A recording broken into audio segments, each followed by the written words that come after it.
Keith's having some technical difficulties. Hang on.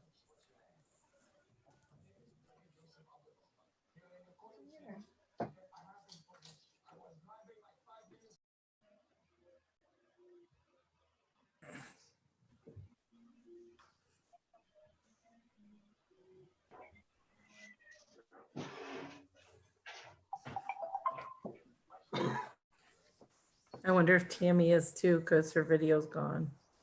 She had to go get a pen. There she is. I had to get pen and paper. I forgot what my job was.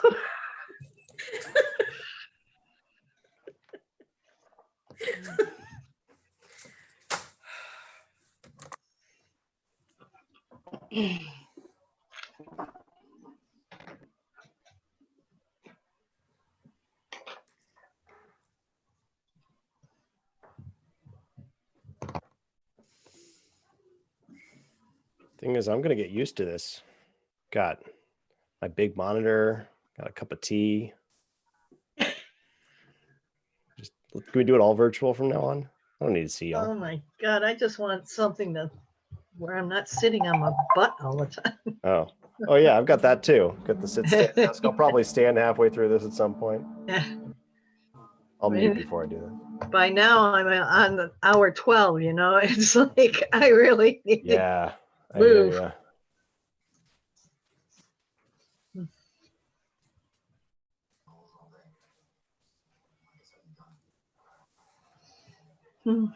And this is starting off like most of my meetings where everybody's learning how to Zoom.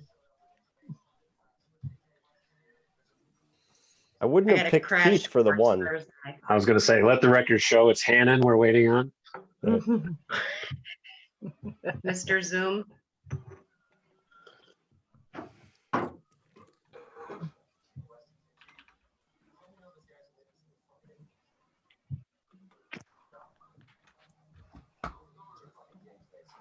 There he is.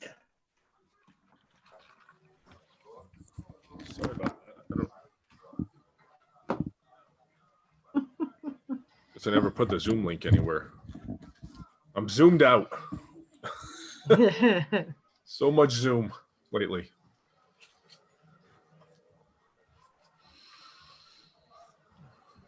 Hi, Keith.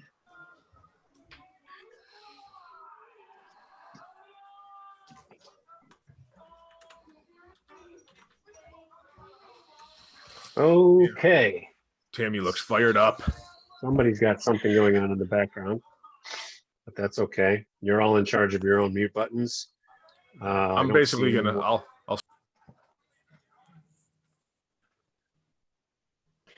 I don't see anyone from the public here at the moment, but it is 7:05 p.m.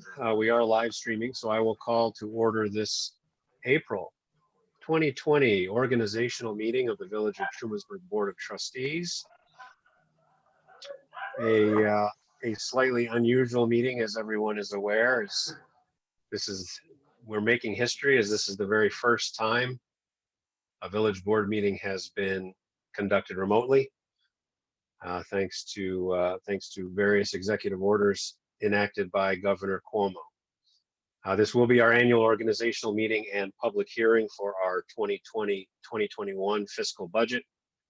We will also hold a public hearing on proposed local law 4 of 2020, which will adjust our sewer rents as well as the billing cycle for sewer. Does anyone have any changes, additions, or deletions to the agenda?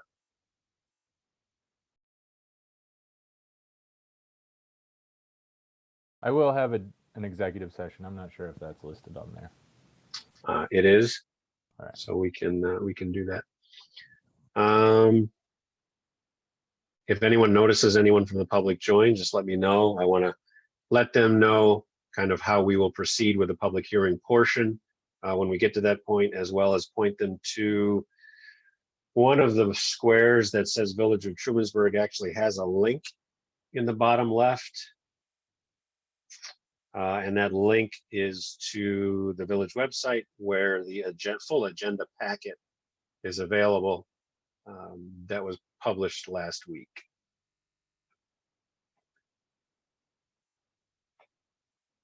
I see Ann Corman's just joining us.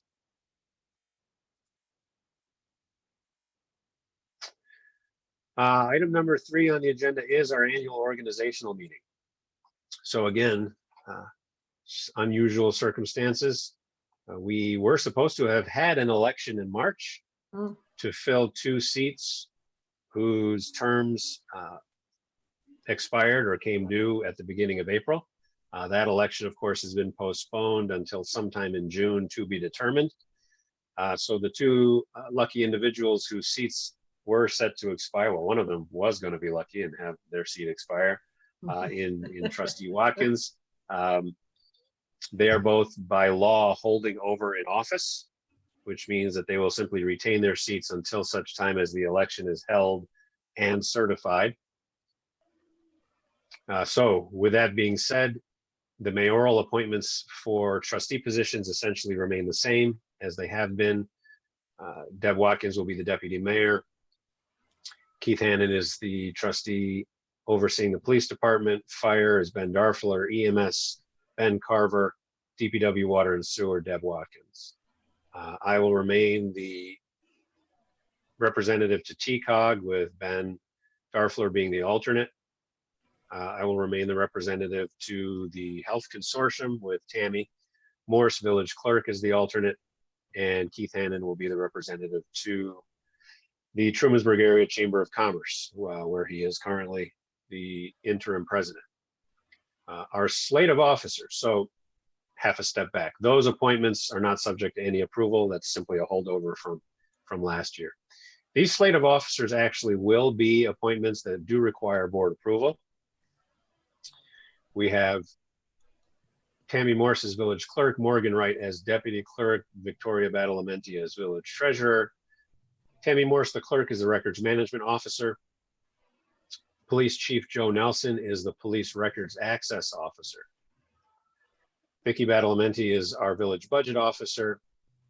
The clerk and deputy clerk are the receivers of taxes. We've combined the positions of code enforcement and zoning this year into one full-time position, which is staffed by Tom Myers. We will have a separate fire inspector who will work part-time. That person is yet to be hired. Our village attorney is Guy Crow of Thaler and Thaler. Our official bank is Tompkins Trust Company. Official newspapers are the Ithaca Journal, the Trumansburg Free Press, and Tompkins Weekly. Sandy List has graciously agreed to stay on as our village historian. John Gregory is one of 2, I believe. Is that right, Ben? There's actually an opening. Right. Yeah, there's an opening. He's the only one that we have currently filled. So there is a youth commission which interfaces with the county. We have 2 seats on it and only 1 currently filled by John Gregory. Our village arborist is Dave Allen. We have planning board members, 1 who is being reappointed, and that is Hannah Carver, reappointed to a 5-year term expiring April 1, 2025. And we have 1 reappointment to the ZBA, which is Michael Schlossberg, reappointed for a 5-year term till April of 2025. We currently have myself as mayor and Jessica Giles as planning board chair as the marriage officers, unless anyone else would like to volunteer to do that and be added to that list. So if there is no discussion on that, I would entertain a motion to accept this slate of officers as presented. I would be happy to be a marriage officer. Well, then we can add Keith to the list of marriage. Unless that's a process. I don't want to create a process, but I think you just created the process.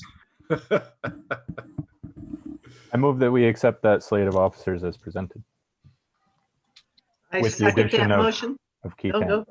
go on. We have a motion and a second motion, including the addition of Keith as a marriage officer. Any discussion? I just wanted to call attention to the vacancy under the planning board. Just if people are out there listening and paying attention, we are continuing to look for people to fill vacancies on all sorts of boards. We talked about youth commission, planning board. We also have alternates on the ZBA and planning board for people who are looking to step forward and be a part of this amazing village and what we do here. Yes, thanks, Ben. So if anyone's watching live or watches this in recording, there will be a filling of that vacancy momentarily, but it is not subject you to go. board approval. So that's why we're holding it separately. But point well taken. We do not have anyone currently who will be an alternate on either board. And I'll come back to that in a second. Now, any additional discussion on the slate of officers as presented and amended? Then hearing none, I would call for a vote. All in favor of accepting the slate of officers as presented and amended, please say aye. Aye. Aye. Any opposed? So back to the planning board. We had an alternate last year who in Steph Bailey, who did a great job. She was engaged and was a valued member of that group. She has actually declined because the alternates are single year appointments. She's actually declined to be reappointed. She wants to focus her attention on the CPZR committee, where she has been a member and has been very active. She finds that work much more engaging and interesting than kind of the sort of judicial review role that the planning board tends to have. So I want to thank Steph for her work over the last year and appreciate her staying on to the CPZR for the work that lies ahead there. As far as the vacancy goes, Victoria Romanoff, who was a longtime member of the village planning board, submitted her resignation to me last week on Thursday, I believe it was. She did say she included a letter outlining her work, and I do want to thank her for all of the work she did put in, all of the time she's given to the village over many, many years. She did make that resignation effective immediately. So that means that it falls to me to appoint her replacement or appoint someone to fill her seat. It is an appointment that will fill out the rest of her term, which expires in April of 2023. So it's effectively a 3-year appointment. And I am going to be appointing Michelle Matrani, who was formerly our village historian once upon a time. She and I have had several conversations, and she is interested in the work of the planning board and the work that goes into various review processes. So I want to thank Michelle. Welcome. And her appointment to the vacant planning board seat is effective immediately. Moving on to the rest of the organizational meeting agenda. We have dates for our regular meetings, obviously subject to change if necessary. It is published in the meeting packet. The only 2 dates we haven't determined, we'll decide when we get closer, are October and November, because there's always a holiday on that second Monday.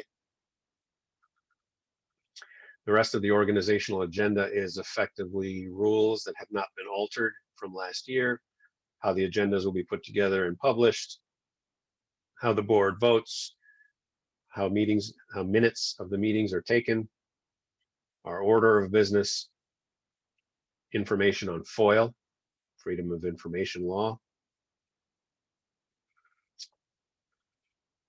and then some spending information, attendance at schools and conferences, shared public works agreements with other municipalities or agencies like the school, our village procurement policy, which has not been changed from last year,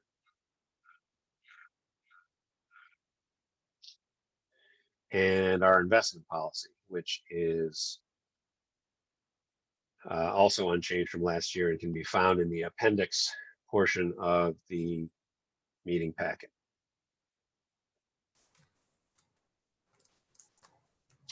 So I would at this time entertain a motion to accept the rest of the organizational meeting agenda and policies attached. So moved. Second. A motion and a second. Is there any discussion?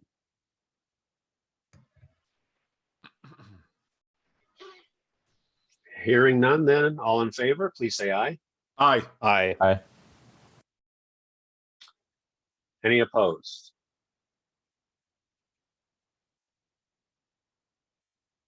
Okay.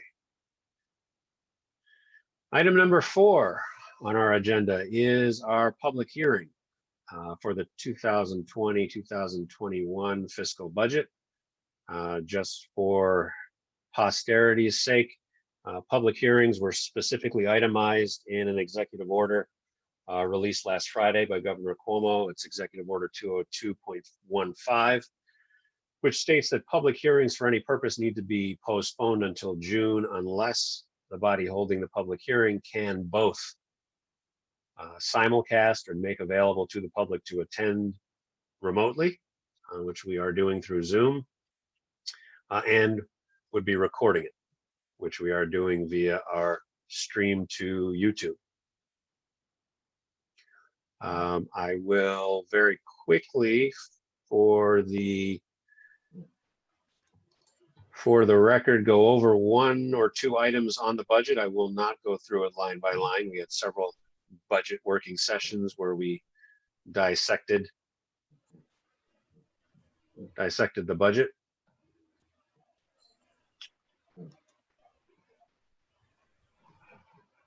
As I pull up the budget on screen, I just did want to highlight a couple of spots for anyone following along at home. On page 3 of the Williamson printed budget, we have an obvious increase in the first line under public safety, which is police personnel. That amount reflects a shared cost, so there is a revenue line to offset some of that. A shared cost with the school for a second crossing guard, if and when. But this budget is effective in June, so this would certainly take effect for the fall. The other line I wanted to highlight is on page 5, we see a substantial increase in our personnel line for EMS. This is part of the budget that was passed in coordination with the towns in the fall of 2019. So we're just now seeing it in the village budget. But that substantial increase is due to coverage and manpower, essentially. So as our EMS service continues to grow and cover a wider and wider area, then staffing becomes more and more important. And so this reflects, last year we had a lot of overtime in the EMS budget that was not part of the prior year's planning. So this reflects an increase to the realities of staffing rather than what we had projected prior. The only other comment I'll make on the budget before opening the public hearing is on the revenue side, which is starts on page 12. The sales tax revenue projections are a very moving target right now because of everything going on. We were on pace for a 7.5% growth in our sales tax, and originally I had projected that 7.5% trend plus 4%. Basically, if coronavirus had never happened, if government shutdowns or shutdowns of activity and business had not happened, that's what I would have projected for next year. I took that number and then cut it by 10%. Now, there are some estimates that say that 10% is extremely conservative. I've seen estimates as high as 20 or 30% reduction in sales tax. I think those are moving targets and we really won't know. One benefit we may have, fingers crossed, is that our fiscal year doesn't start until June. So thinking from June of 20 to the end of May of 21, we're guessing at what sales tax will look like over that time period. But we have a relatively strong unencumbered balance for the time being, so I think we can weather that storm if it's short. I will say that I am advocating strongly to anyone who will listen and to some people who won't, that we do need some type of direct relief to local municipalities for these shortfalls in stimulus spending number 4 that the federal government is considering, and we'll see whether that happens or not. So without further ado, although I don't see any village residents signed in to our participants list, but I would entertain a motion to open the formal public hearing on the fiscal 2020-2021 village budget? So moved. We have a motion. Do we have a second? Second, All in favor? aye. Aye. So we are now inside of our public hearing on the 2020-2021 fiscal year budget. If any non-board members, which would apply to, well, Ann or Nancy, have any questions or comments?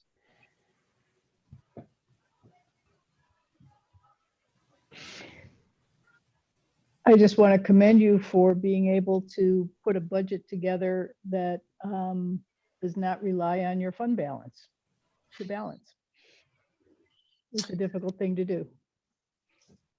Thank you. That's actually, I appreciate you mentioning that, Nancy. That's a good point. This is the first time, it's actually the first time since Vicky's been treasurer. It's been the first time, I want to say, since we'd have to go back and look. I want to say 2011 or 2012 that we have not had to use some fund balance to temper budget increases. It is, and I failed to mention, I apologize, the village tax rate will remain unchanged at $7.25 per. So that is a flat village tax rate for the next fiscal year. The levy, which is the amount of property taxes that need to be raised, will increase. And if you give me a second, I will say for the record what that increase is. So last year's levy, which was the amount of village taxes that in total needed to be raised, was $970,633. This year it will be going up to $1,044,000. I'm sorry, $1,044,775. So approximately a $75,000 increase in the amount of taxes to be raised. And of course, that's primarily due to expansion of services like EMS. But fortunately, because of the way assessments played out this year, that will not affect the individual tax rate. So an individual property owner's taxes will be a combination of the rate and of course, whatever their assessment is. Any other questions or comments for the public hearing? I actually had a question just to clarify. So when you reduced the sales tax projection, did that need to be offset in some way by other lines? I wasn't quite clear on that part. No. So if we had had the sales tax projection that I had hoped for based on where we were at in January, February, we would have either been able to lower the rate slightly, or we would have been able to, and I think we discussed in our last budget working session, we would have been able to put some money into our tax stabilization reserve, which would have been my preference. Keep the rate flat, but put some money aside for the next increase coming. With the sales tax revenue line remaining flat from last year, we just basically couldn't do that last piece. Anything else? Ann, do you have anything you'd like to add? In my report, I'll talk more about our budget stuff. I probably don't want me to go into it right now. Okay.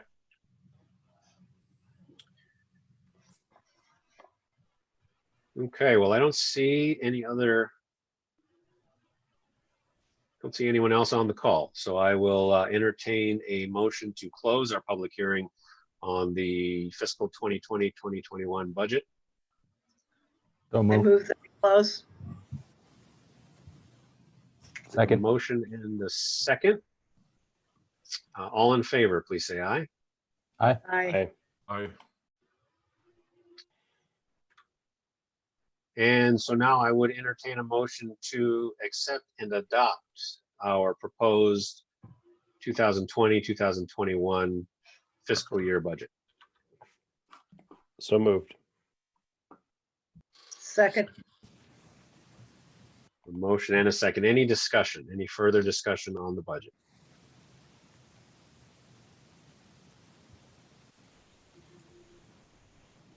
If not, then all in favor of adopting as presented the 2020-2021 budget, please say aye.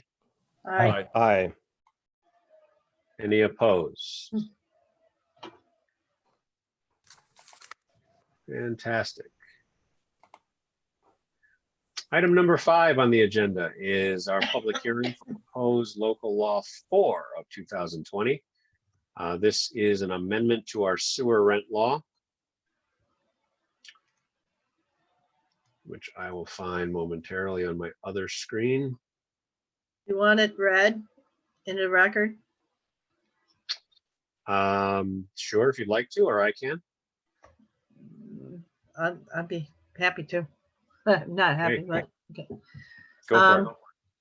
Being enacted by the Board of Trustees of the Village of Trumansburg as follows. Section 1, purpose and intent. Based upon current and anticipated necessary sewer system operations and maintenance to be undertaken by the Village of Trumansburg, the village's determination that sewer rents for properties located within the village should consequently be increased, and the village's determination that sewer rents for properties located outside the village and approved by the village should be higher than the sewer rents for properties located within the village.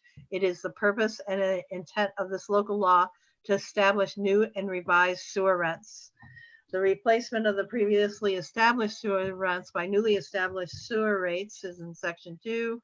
Subsection D of section 7 of the sewer use and sewer rent ordinance of the village, providing for the establishment of sewer rents previously replaced by local law, is hereby further replaced but in its entirety as follows. For properties located within the village, the amount of the bi-monthly charge per unit is hereby established at $63.90. For properties located outside the village, the amount of the bi-monthly charge per unit is at a rate and 1/2, or as $95.85. Sewer rates shall be due and payable in advance at the office of the village clerk on the first day of January, March, May, July, September, and November of each year. Sewer rents becoming due on other than the aforementioned bi-monthly dates shall be prorated and billed with the next succeeding bi-monthly billing period. In the event any sewer rent shall not be paid within 30 days from the date such rent is due, it shall be considered delinquent, and a penalty in an amount equal to 10% of the amount of the bill shall be added to the amount due. All ordinances, local laws, resolutions, rules, regulations, and other enactments of the Village of Trumansburg in conflict with the provisions of this law are hereby superseded to the extent necessary to give this local law full force and effect. The invalidity of any provision of this local law shall not affect the validity of any other provision of this local law that can be given effect without such invalid provision. This local law shall be effective upon its filing in the office of the Secretary of the State, provided, however, that the newly established sewer rents provided for in this local law shall not be effective until May 1st, 2020. Okay, thanks, Deb. There was a couple of questions received over the last week or so about the move to bi-monthly billing. I will say that this is something that has been requested for quite some time by a number of village residents, and I want to thank Deb for not letting it fall by the wayside, especially over the last few months as things have gotten busier, and of course the events of the last month would have been easy to let this drop. It's been requested, and actually I remember years ago we had a request from several village residents to adopt some type of a budget billing program the way NICEAG does with their bills, so that folks could budget their monthly expenditures rather than having a quarterly bill. We began to look at this, frankly, years ago when we took on the water system upgrade as well as the sewer plant retrofit and upgrade. And we knew that those bills, those charges were essentially going to double over time. The good news is they never did double. We did receive a fair bit of grant money on both projects, so we came in under that high water mark of a doubled of an increase of 100% to those bills. But we're still sensitive to the needs of folks who want to be able to smooth out their spending over a period of time. Unfortunately, going to actual monthly billing turns out to be next to impossible given the software constraints that we have, as well, and not to mention the work that it puts on the clerk's office. But every other month, actually will work fairly well. The cost is negligible. We're talking about a couple $100 in mailing fees. And I think it will be helpful to a lot of folks to be able to know with some relative degree of expectation what their bills will look like every couple of months. So this will take effect because bills are billed retroactively. So your May bill, everyone's May water and sewer bill, will be for the prior 3 months. It's already been used, and then you get a bill for it. Starting in June, you will start to receive a bill every 2 months for the prior 2 months usage. So May will be for February, March, and April water and sewer usage. Your June bill will be for your April and May water usage. Did I say that right? Yeah, April and May. So we have water rates will not be changing. Those will remain flat. You can see that the sewer rents are going up slightly as we bring that into line with the spending that took place for the sewer plant upgrade. So if I could get someone to move this, then I would entertain the motion to adopt proposed local law 4 of 2020, which is an adjustment to our sewer rents. I move that we adopt the local law 4 of 2020 for new sewer And I rates. apologize. I apologize. We need to open the formal public hearing first. I don't see any yes, please. I don't see Tammy? any village residents in the attendance list, but we will do that. If I could have I would entertain a motion to open the public hearing on proposed moved. local law 4 of 2020. Second. A motion and a second. All in favor? Aye. Aye. So we are now formally within our public hearing on proposed local law 4 of 2020. Nancy or Ann, anything to add? No, No, thank you. As non-village residents wouldn't be appropriate.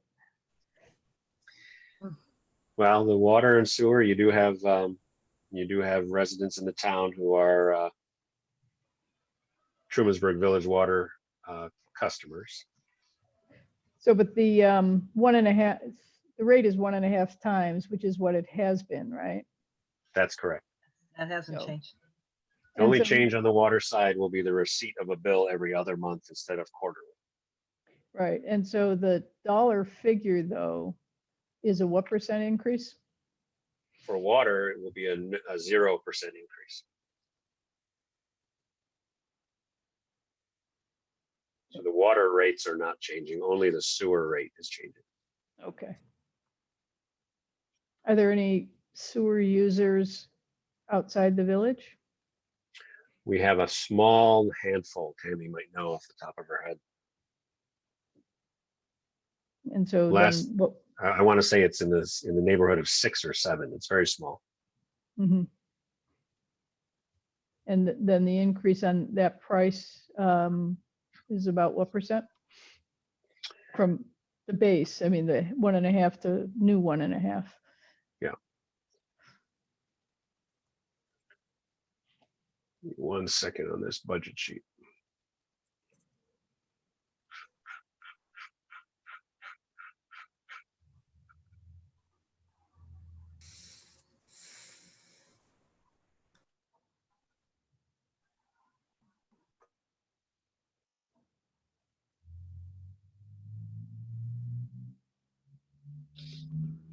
We're actually going to be phasing in an increase over the next 2 years, which is something we discussed in our last budget working session. The sewer rents. um,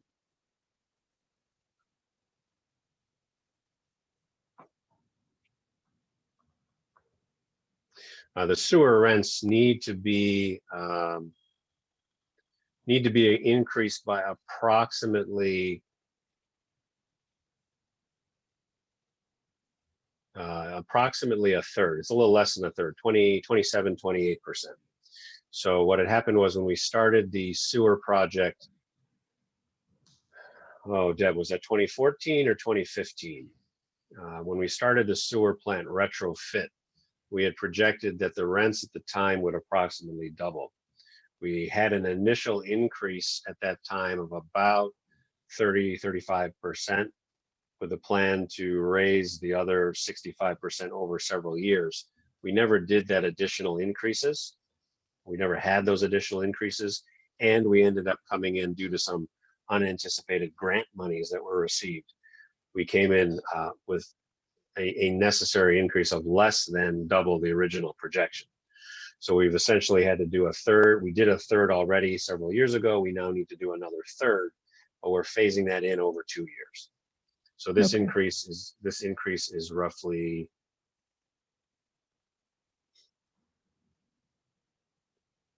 is roughly 9%. So it's actually going to be about an 18% increase over the next couple of years. Okay. Thank you. Sure.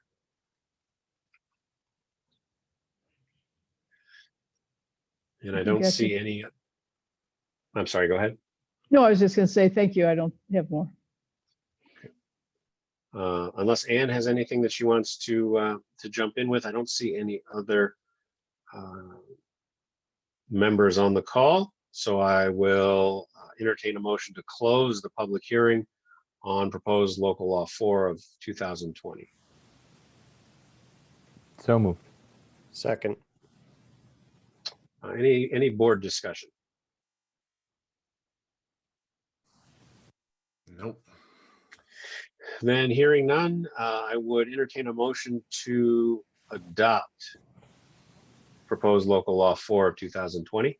I'll try it again. I'll move to adopt the local law 4 of 2020 sewer rent increase. Second. Third. Motion and a second. Last chance for discussion. Hearing none, then all in favor, please say aye. Aye. Aye. Aye. Any opposed?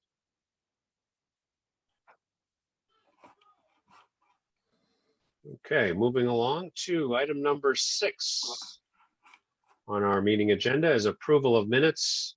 We have 2 sets of minutes to approve. One was a short special board meeting on March the 5th. Seems like a lifetime ago. And of course, our regular monthly meeting on March the 9th.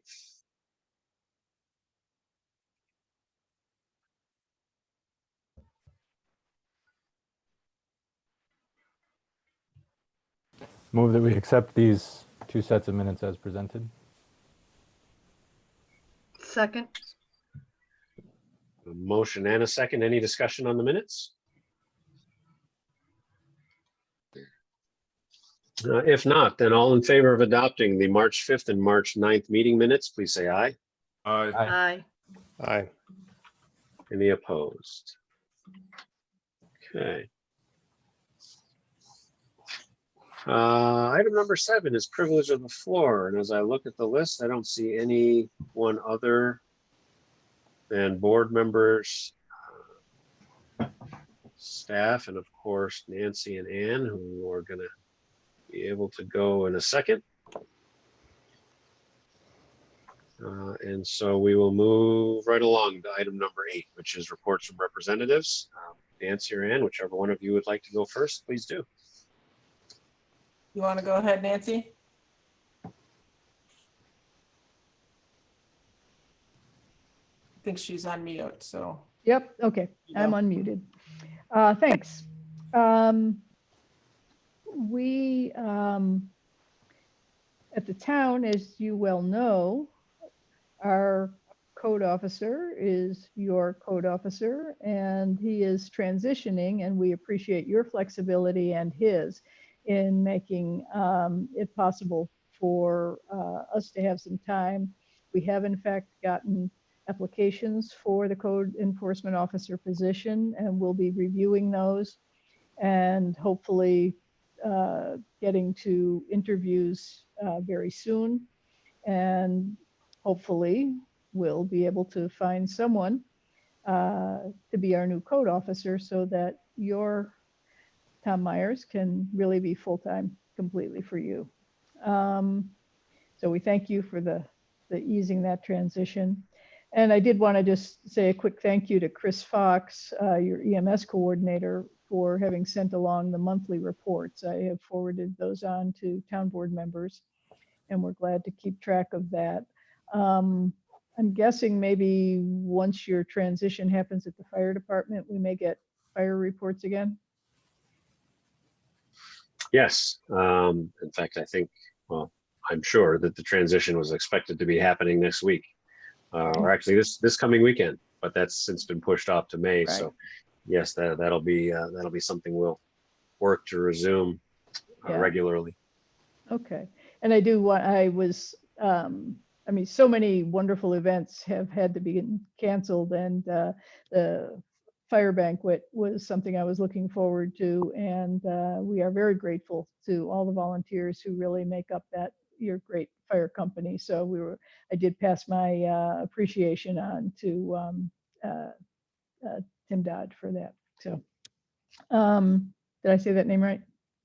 Is he the president of the company? Yes. Yes. Okay, good. So our town board meets tomorrow night, and at that meeting, we expect to be proclaiming our first Arbor Week. And that will be from April 19th through the 25th. And that happens to encapsulate the 50th anniversary of Earth Day. So we are recognizing both of those events, and we are looking forward to being able to, with a small grant that we received from the Arbor Day Foundation, doing some planting of trees and shrubs on either side of the entrance to the Habitat Preserve on Salo Drive. So we have that little driveway pull off, and on either side of that, at the request of neighbors who wanted to be able to have the entrance more screened from their properties, we are going to do some nice plantings there when time and weather permit. And probably the other thing that may be of interest is that we continue to gear up for a summer program on the chance that we may have summer and that we may be able to have a summer program. And Will Glennon, our rec director, has worked hard, and I want to thank Vicki for the background information you've been able to share with Will, and Tammy on any help with sort of the personnel side of things, and Beth Ann Duncan has been very helpful in filling in some gaps on how the programs run, so that I think we are now at tomorrow's meeting, we're going to be approving, again, sort of hopefully a set of fees that are a little bit higher, coming a little closer to market rate, but with probably a more generous scholarship or a reduced rate for families that we can anticipate. There will be a lot more families who both need the camp and have even fewer resources for with which to pay for it. So we're envisioning a slightly longer day from 9 in the morning till 4, with still having pre and post camp supervision, being able to lower that cost a little bit, and a little bit of increase on the swim bus component of the program will actually allow us to have enough money for bus transportation on those days when there are harmful algal blooms that prevent swimming at Teganic. We will have, Will's already lined up arrangement that if we need to go to Cass Park or Watkins Glen. And so we're hoping, and trying to line up some extra space at the school so that if we have a completely inclement afternoon, it should not result in the cancellation of the program. So our commitment is to full day. We're also sort of building into our fee structure and into our annual budget the cost of a subscription to do online registration. So if and when we're ever really ready to flip the switch, families in the community will be able to register online. And if anybody wants to see what that looks like, it's the same online registration program that is used in the town of Lansing and at the City of Cortland Youth Bureau. So, I mean, there is a way to customize it for each one. And so it's pretty user friendly from both the back end and we hope the front end. And so that will be something we're gearing up. We've pretty much given up on the spring programs because spring is here and fleeing, and we are in a major pause. So I think those are some of the highlights about where the town is. We're grateful for your support. I think I did mention, I know Gordon, you reported out, but I actually don't think I've been at one of your meetings since we did in fact appoint Mark DeVocatus, a village resident, to fill the seat I vacated when I became supervisor. So Mark is a quick study and coming up to speed quickly. And I think his background, both as someone who's passionate about and experienced with the environment, is a nice complement to sort of backfill some of what we lost with Liz Thomas's commitment there. But he's also a professional writer and editor. And so I'm hoping that we can use him to do a little bit better public information about what we're doing and where we're heading as a town. So we're glad to have Mark on board. And at tomorrow's meeting, we will also be doing a bit of a budget overview. With 2 new members, we want to be sure that everybody's on the same page, knowing sort of how our budget is put together and where sales tax figures into our budget, so that maybe even starting at the end of April at our second meeting, we'll begin to look at what's the potential projections on sales tax loss, what potential impact, and what values will guide us as we go forward in trying to possibly make mid-year budget adjustments, because we do have still till the end of just to the end of December, and then how to position for going forward in 2021. So that's, I think, what we're up to, along with lots of Zoom calls, getting updates from like 5 different directions, of course, on what's going on with COVID. And it's actually, I do want to give a shout out to you, Gordon. It's been very nice to work collaboratively in these various calls and sharing information that we get from both public safety officials that you've arranged and health officials. I think we have been cited as one of the more together and collaborative communities based on the perspective of a health department person who's in a position to know.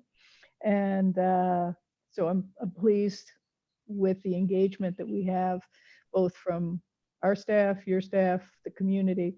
And I think we will get through this, and we are doing it probably as well as anybody can at the moment. So thanks for your part in that. Well, thanks, Nancy. I appreciate that. And thank you, of course, for, it's been a collaborative effort from the beginning. And I think that between you and me and Kimberly Bell at the school, I think we've done a good job of being able to share information with the community. And I think that at a time like this, that's one of, if not the most important thing that we can do for folks. Any other questions for Nancy? Excuse me, I just need to shut a door here. Mm-hmm. Well, I am happy to be relieved of questions. So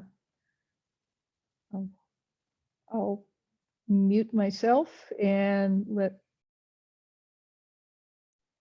Yes. All right, Anne. You're on. Thank you. I also have heard from our health department stating that they wish other municipalities were like you. But if other municipalities are watching right now that, then maybe I didn't say that, but you guys are really doing a great job, and and as you know, overall, the numbers for COVID are, I'll knock on wood every time I say this, they've been relatively small. And of course, that has to do with the early testing that we had, the contact tracing, and then of course, all of the different measures that were put in place by the county, by the municipalities, the extensive things that we had to do for social distancing.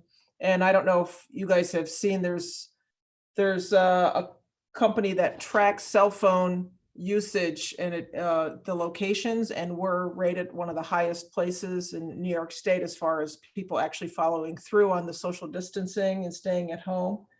And so that is good. And you probably heard about unfortunately, the two folks that did pass away at the hospital. They did have contacts in this area. And so that was one of the reasons they were brought up here from New York City. And let's see, we've had to juggle, as you have had to juggle, with our staffing, and we continue to look at that, how much staffing that we do need, and what services that we can still keep open and provide as much as possible. Let's see what else here.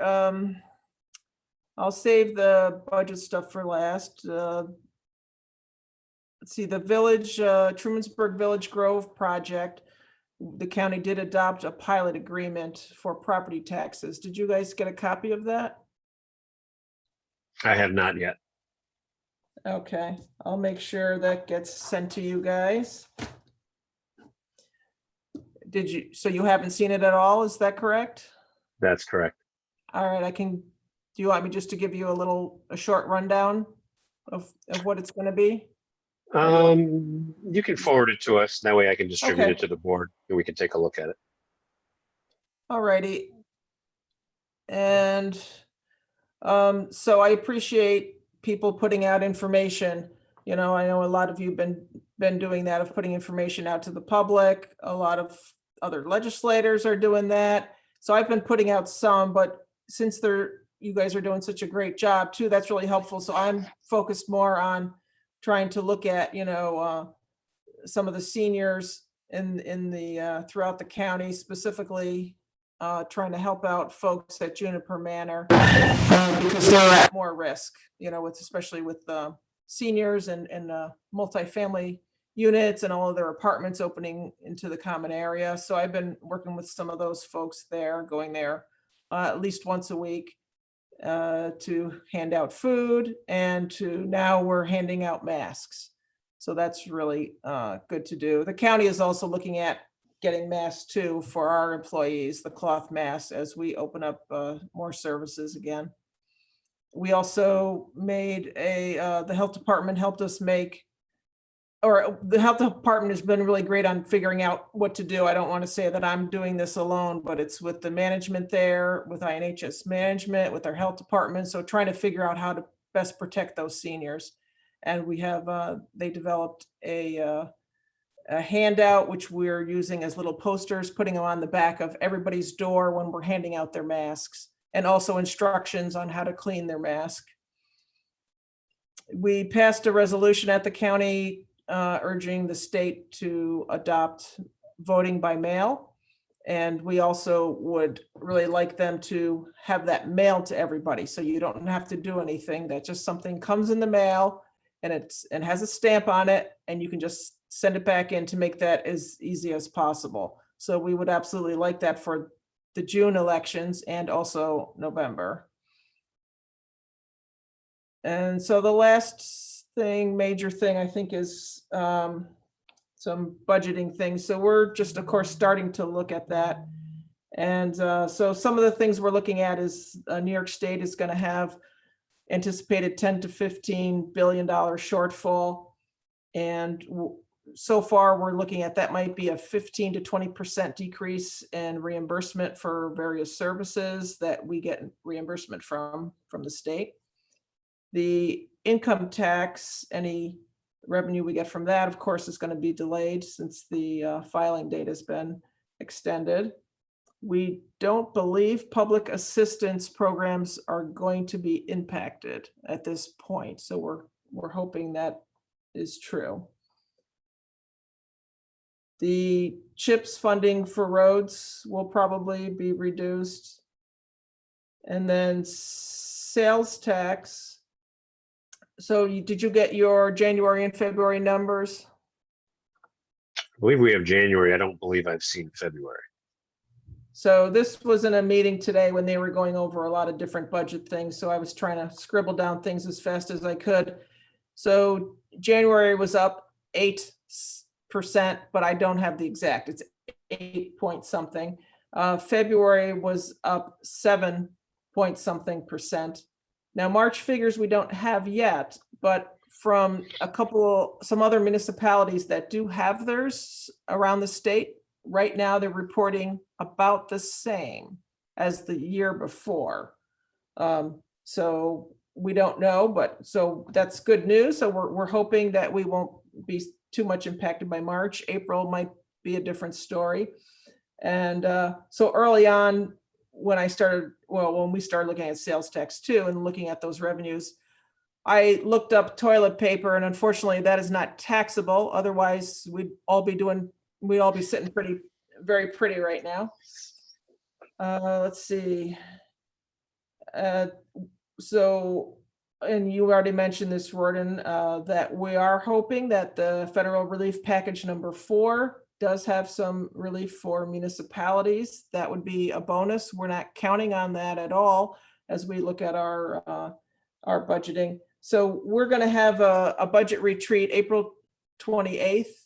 And so we're going to know more then. And then we're also going to have another retreat. We don't usually have 2 retreats, but we're going to regroup in end of June or sometime in July once we are seeing more what the state's going to be doing. We're imagining that it's going to be in several different time frames that they're going to roll out some cuts to municipalities. And just to mention, go back to sales tax, the state is going to be taking out of our share of sales tax again, another, not just the AIM money, but 330,000 over this year and sometime into next year, a total. So that's the total that they're going to be taking out.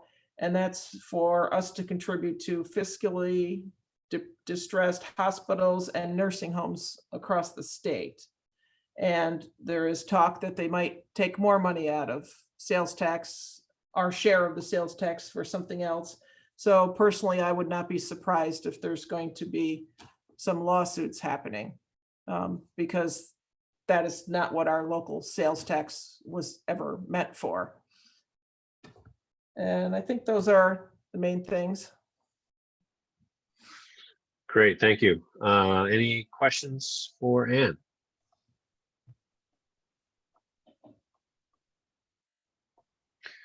Thanks, Ann. Yeah, I think it's one of those things where we can't, certainly can't count on any assistance coming our way, but we can certainly hope for it, because I think would be money well spent for a lot of these municipalities that do all of the heavy lifting when it comes to services that people need.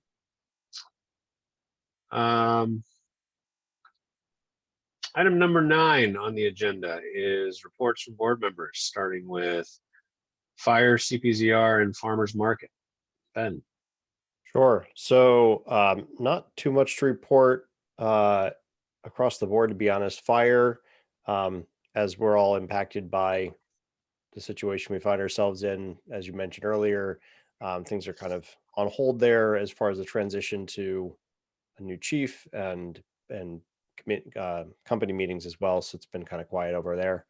The farmers market has been focused on their COVID procedures for opening come May, which we'll talk about a little bit later. So the big one to kind of mention is CPZR.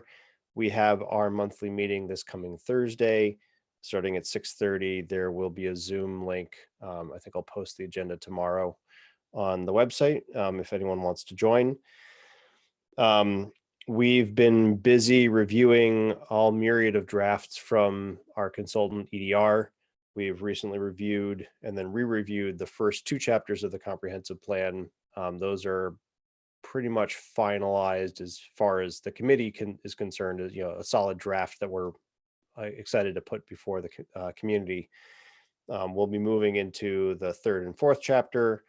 We've also gotten a draft version of the zoning recommendations, I think is what they're calling them, from EDR that we've been reviewing as well. And we've been working on a more in-depth survey that harkens fairly closely in large part to the survey that was done for the current comp plan, so in 2008 or 7. And so we'll be reviewing all that at the meeting. And we have tentatively scheduled our next public information meeting for May 26th. Obviously, a big asterisk around that regarding the COVID situation that we're in. We'll be having a discussion on Thursday to see if we want to hold to that date and figure out how we might do that virtually, or keep pushing that date, or kind of roll the dice and see if maybe by the end of May we're in a different situation. So we'll kind of figure out our plan forward on Thursday. Great. Any comments or questions for Ben? Okay, EMS and Street Tree Advisory Committee, Ben Carver. So we have a fair amount to report on. I'll start easy. The tree committee has been continuing to work on plannings. We actually, our meeting happened to fall sort of right at the beginning of this, so we hadn't set up Zoom, so we're about a month behind, but hopefully we'll be meeting next week and I'll have some more concrete planting sites that I'll share with all of you, and we can hopefully finalize and get moving on. We are also hoping to put together sort of a tree scavenger hunt. Our Arbor Day celebrations obviously are not going to happen in person this year, which is so that's something we're trying to work around.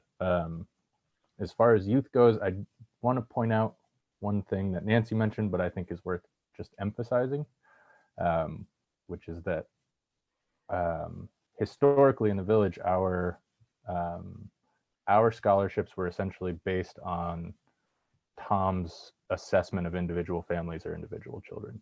And when I came on board, I wanted something that was more universal and could be applied to everyone in the same way without the feeling that it was kind of subjective.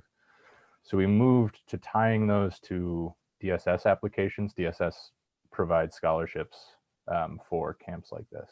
And unfortunately, that was quite a bad plan. So it really, I think, deterred a lot of people that would otherwise have applied from applying for scholarships for camp. So what the town has done instead is tied their scholarships to free and reduced lunch, which is something that everyone sort of knows. It's a very accessible data point. And I'm hopeful that it will really open up, make that a much more approachable avenue. So hopefully it will get used a lot more. I also just want to point out that Nancy and Will have done a huge amount of work. So to say thank you for that. At this point, like she mentioned, there's nothing really to do other than to plan as if it will all go forward and hope for the best. Aside from camp, the Youth Commission is largely on hold at this point, but one thing I did want to bring up is that our program manager is working on moving to remote programming. So what that means exactly in practice, it'll be sort of interesting to see, but I'm hopeful. I know that he plays a fairly key role as far as the people that he serves in the school that may have trouble accessing other services. So I'm really hopeful that that'll be up and running fairly soon.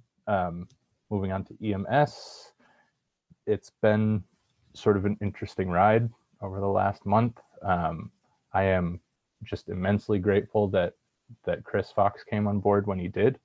It was really, it's been really great to have him there, have someone, a steady hand at the helm, there all the time. But in any case, so what they've done, we moved maybe a week in, set aside a quarantine ambulance so that we could have, in case there was a suspected COVID case, our ambulances would still be able to respond. We 4 of our providers took special training on how to handle COVID transports and how to handle that scenario.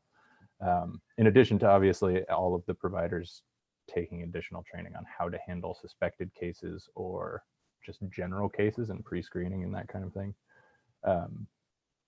We also had agreed with Schuyler Hospital and CMC to do COVID transports from Schuyler to CMC in the event that they happen, because Schuyler is also an assisted living facility, so they really can't have COVID cases. That hasn't actually materialized, but that plan was there. We have also moved away from having a secondary quarantine ambulance and a standby staff for that ambulance, because again, we haven't really used it. So the plans are still in place. They can be mobilized at any point, but the staff is no longer permanently on standby for the moment. But I do want to say, just publicly, that our department has done just astonishingly well. I've been really impressed. Chris has been meeting with the county. Rorden has played a huge role in this as well. Just everyone has really come together, and it's really a community of people that are just really impressive. It's impressive to see, if you look at the way that our society has responded, and sort of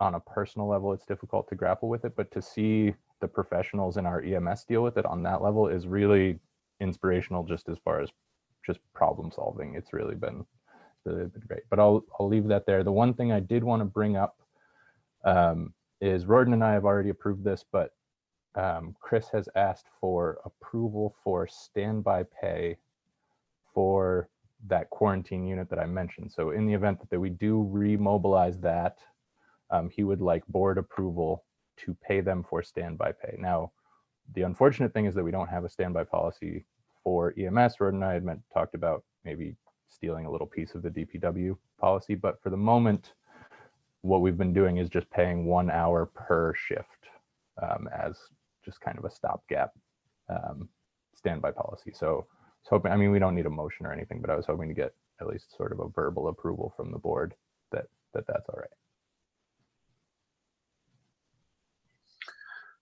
Any questions on that piece? Just to fill in one piece on that, I've instructed Chris to, as well as all department heads, but relevant to this conversation, I've instructed Chris to keep track of all spending that is in any way, shape, or form even remotely related to the current response to COVID-19. There is the likelihood that there will be federal reimbursement dollars for some or all of that spending, but we need to track it very closely. I've instructed department heads that if it's even close, certainly if it falls into the category of, which we haven't had happen yet, thankfully, but if someone were to themselves become quarantined while awaiting a test result or whatnot, and someone needs to cover their shift, that kind of anything remotely related to the coronavirus, that we should be tracking that spending to hopefully get reimbursed for. So the standby pay would certainly fall into that category. Any thoughts, questions, comments? Tammy, go for it. No, go ahead. Go. Yeah, so a couple different questions. First of all, we didn't get the information in the payroll department about the standby pay or anything. So all we got was some emails from some employees directing us how to pay them. So thank you for clarifying. Those, Secondly, just to clear that one piece up, Tam, you should clear that up in the future with Chris. If you get any of those questioning emails or emails you're not sure about from the employee, check with Chris on that. I did, and I sent him back to Ben with okay, so how are we doing this? So I have questions about how if we're going to pay them, how we're going to pay them, how it's going to affect overtime if we do this. And I understand that we're not going to run this rig right now, but if that comes to be, how that's going to affect overtime and the hour projections, just because we're going to need to know how to pay them. Yeah, if it happens, run it by me. Okay. Thank you. That's it.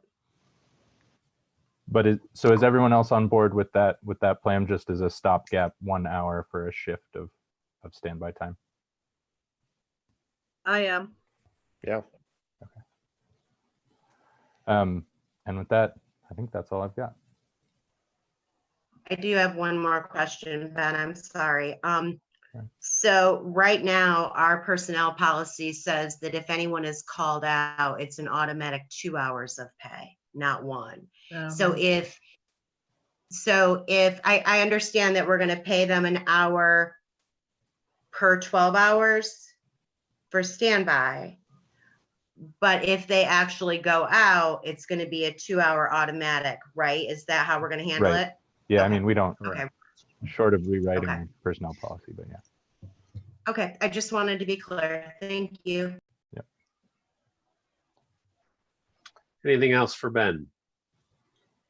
Maybe a little side note. I think this, what we unfortunately have is fuel to go back to the state about the problems with EMT and regionalizing and everything you've been trying to get through to them now has become a reality.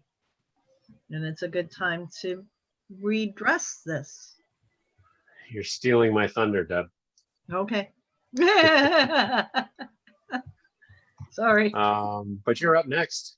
Water, sewer, DPW. My stuff is easy.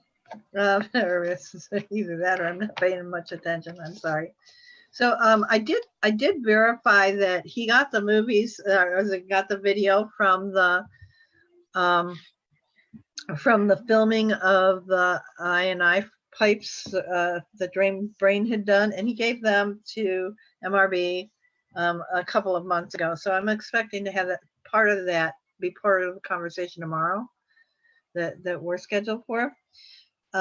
They have John Lanning has been doing the water system almost entirely on his own at the behest of the Department of Health, who doesn't want everybody exposed. And if he were to get it, then there would be no one to watch it. And so John has been working regularly by himself at the park water system.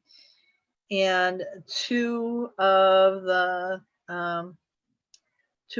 are working a day. Two of the DPW members are working every day, and they're just getting ready for spring. They've been assisting OTTC, who is burying fiber optic cables in the landmark Larchmont area. And they're getting ready to start spring mowing next week. And that's all I have at the moment. Okay. Any questions or comments for Deb? Police and TACC. Keith. So regarding calls of service for March, 263 calls for service, 3 calls for service outside the village, which were mostly traffic offenses. No serious matters to report for the police department. Of course, they're trying to be cautious in their enforcement, all things considered with COVID-19. Not going to tell the public that they won't get stopped for speeding, but it'll be done so responsibly, as we're trying to limit contact. There has been we did receive a handful of questions about how we are enforcing the social distancing, or shall I say physical distancing. And and how we're enforcing gatherings that shouldn't be happening. So there was a post on the police Facebook page about that, just kind of laying out the different ways in which the state has told us we can enforce that. The bottom line is the department is not interested in being heavy-handed with these rules in which we find ourselves. We really want to leave it up to good judgment on behalf of our residents, and so far that good judgment has been honored. But there have been some reports sent in to the department about people congregating in ways some residents think they shouldn't be. In response to some of those, the school district has locked their track and tennis courts and has removed the rims from the basketball courts. So basically the school is doing everything it can to ensure that people don't, come together as groups and for recreational activities. We can argue whether or not walking the track is a recreational group activity, but that's the decision they've made, and I can understand it. Playgrounds on the school campus have also been roped off, as many of you know. So in response to that, if anyone's curious, the police have some clear marching orders from the state on how to handle these situations, but they're really not looking to, for the sake of our officers themselves, are not looking for confrontation. So I would just ask that everyone please abide by what we're being asked to do right now so we can get through this as fast as possible. I believe that's it on the police front. Regarding the Chamber of Commerce, certainly this shutdown has really meant we've had to pivot to figuring out our finances, to kind of putting that on the back burner for a minute as we try to figure out how we can be of assistance to the local businesses, all of which are undoubtedly hurting and being forced to respond in their own way to this shutdown. And now, so we've, we're helping promote the businesses that are still open and offering delivery or takeout. We're trying to offer resources or share resources with the businesses, both that are operating or have closed down. Rorden was kind enough to give a bit of a webinar earlier last week where some local businesses attended, and then we made the recording available. And we're also sharing a lot of stuff coming from neighboring counties and our own county here in Tompkins. So really, we've tried to be a resource provider for our 80 plus members, while also, on the behind the scenes, further diving into our financial issues. We're obviously not a good time to be asking for membership renewal or things like that. So, the best we can do right now is, drive information to our businesses that might not otherwise get it. Try to be as much of a resource as we can for how they can recoup some of the money they're going to lose, and just, do everything possible to make sure that these temporary closures don't turn into full-time or forever closures. And, I think that's an uphill battle for some people right now, but I think certainly we're, trying to be creative about that, and we'll continue to try to come up with ideas and how we can serve our main street most immediately, but all members of our particular chamber.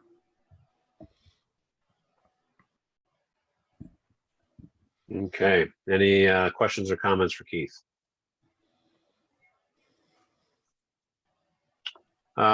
Treasurer Vicky.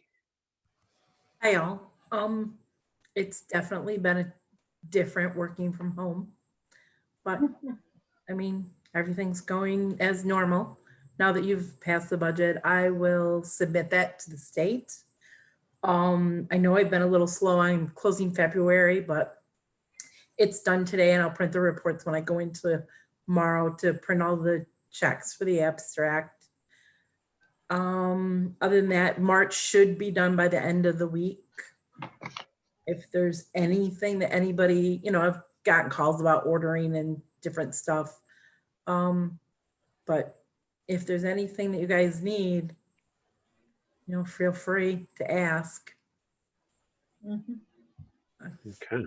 Not Well, a thank lot, you. not a lot to report on. Oh, every time we order out, we order from Trumansburg. I feel like I owe it to them. So Yeah. I don't know. There's not, we don't do anything. So, but if you guys need anything, don't hesitate. I do go Okay. to the office 2 days a week. So Good. Any questions or comments for Vicky?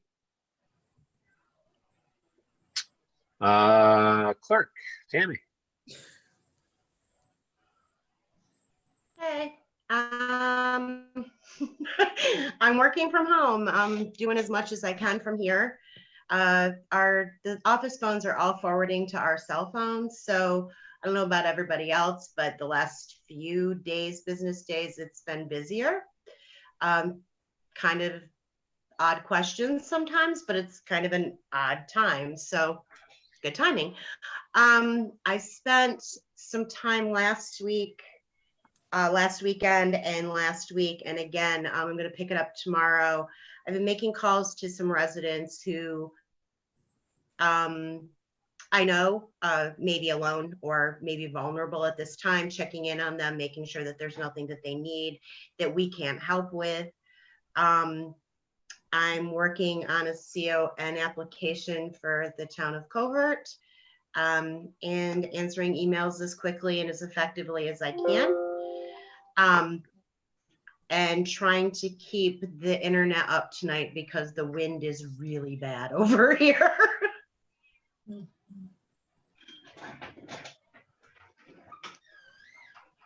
Okay. Any questions or comments for Tammy? So Tammy, you have a list of people that you know offhand that are home alone that may need some assistance?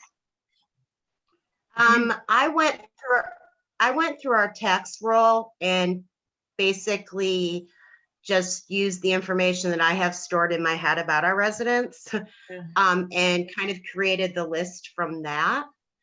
The one thing that what's that? We should share that so that if we know people that are on that list, then we can reach out to them as well.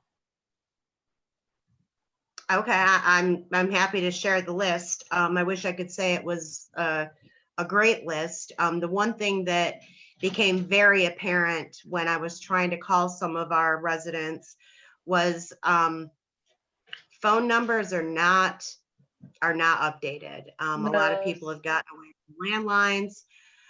So I'm going to be putting something up on our website, sending it out through our email blast about people updating their contact information with us.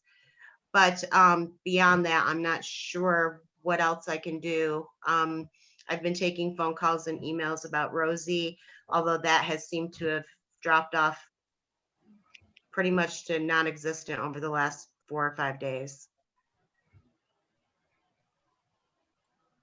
Okay, anything else for Tammy?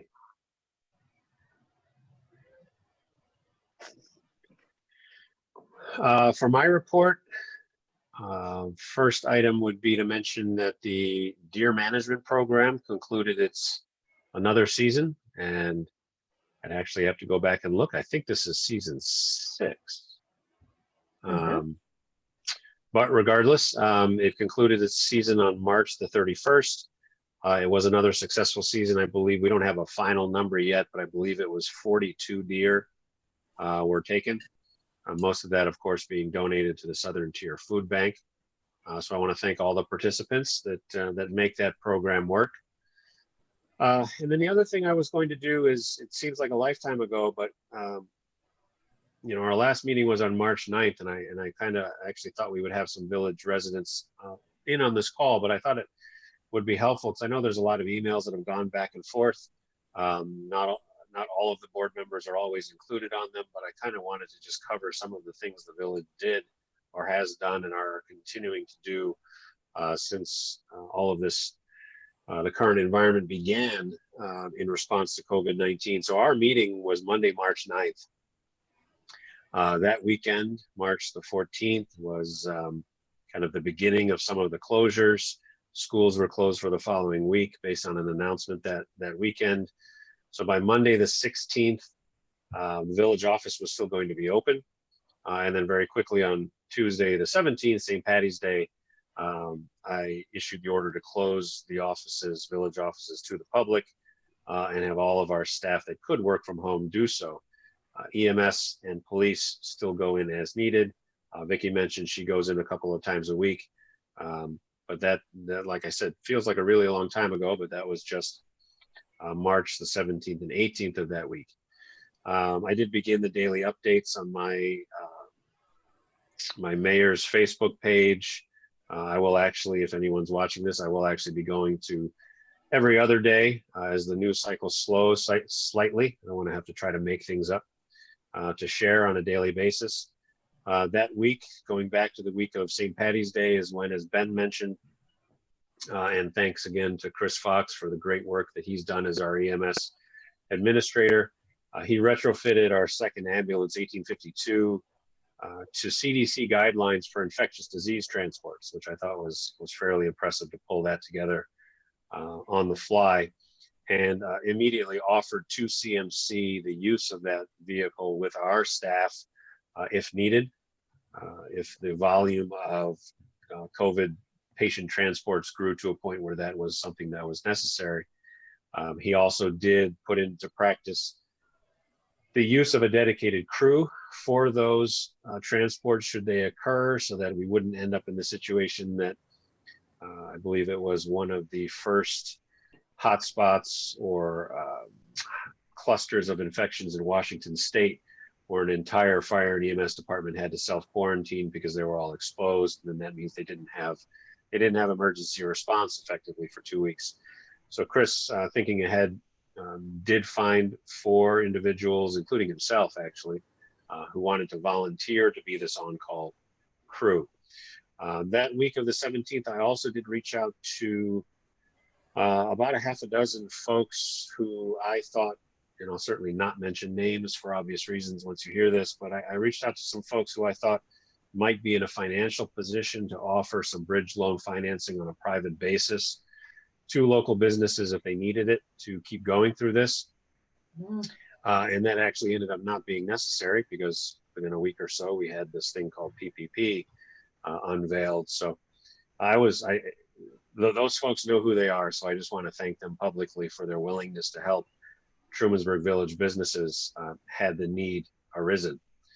It was about that same time that we reached out, and thanks Ben Darfler, he did all of the initial contact work with Dave from Rosie app to see if they would be willing to work with the village on making grocery pickup and delivery available.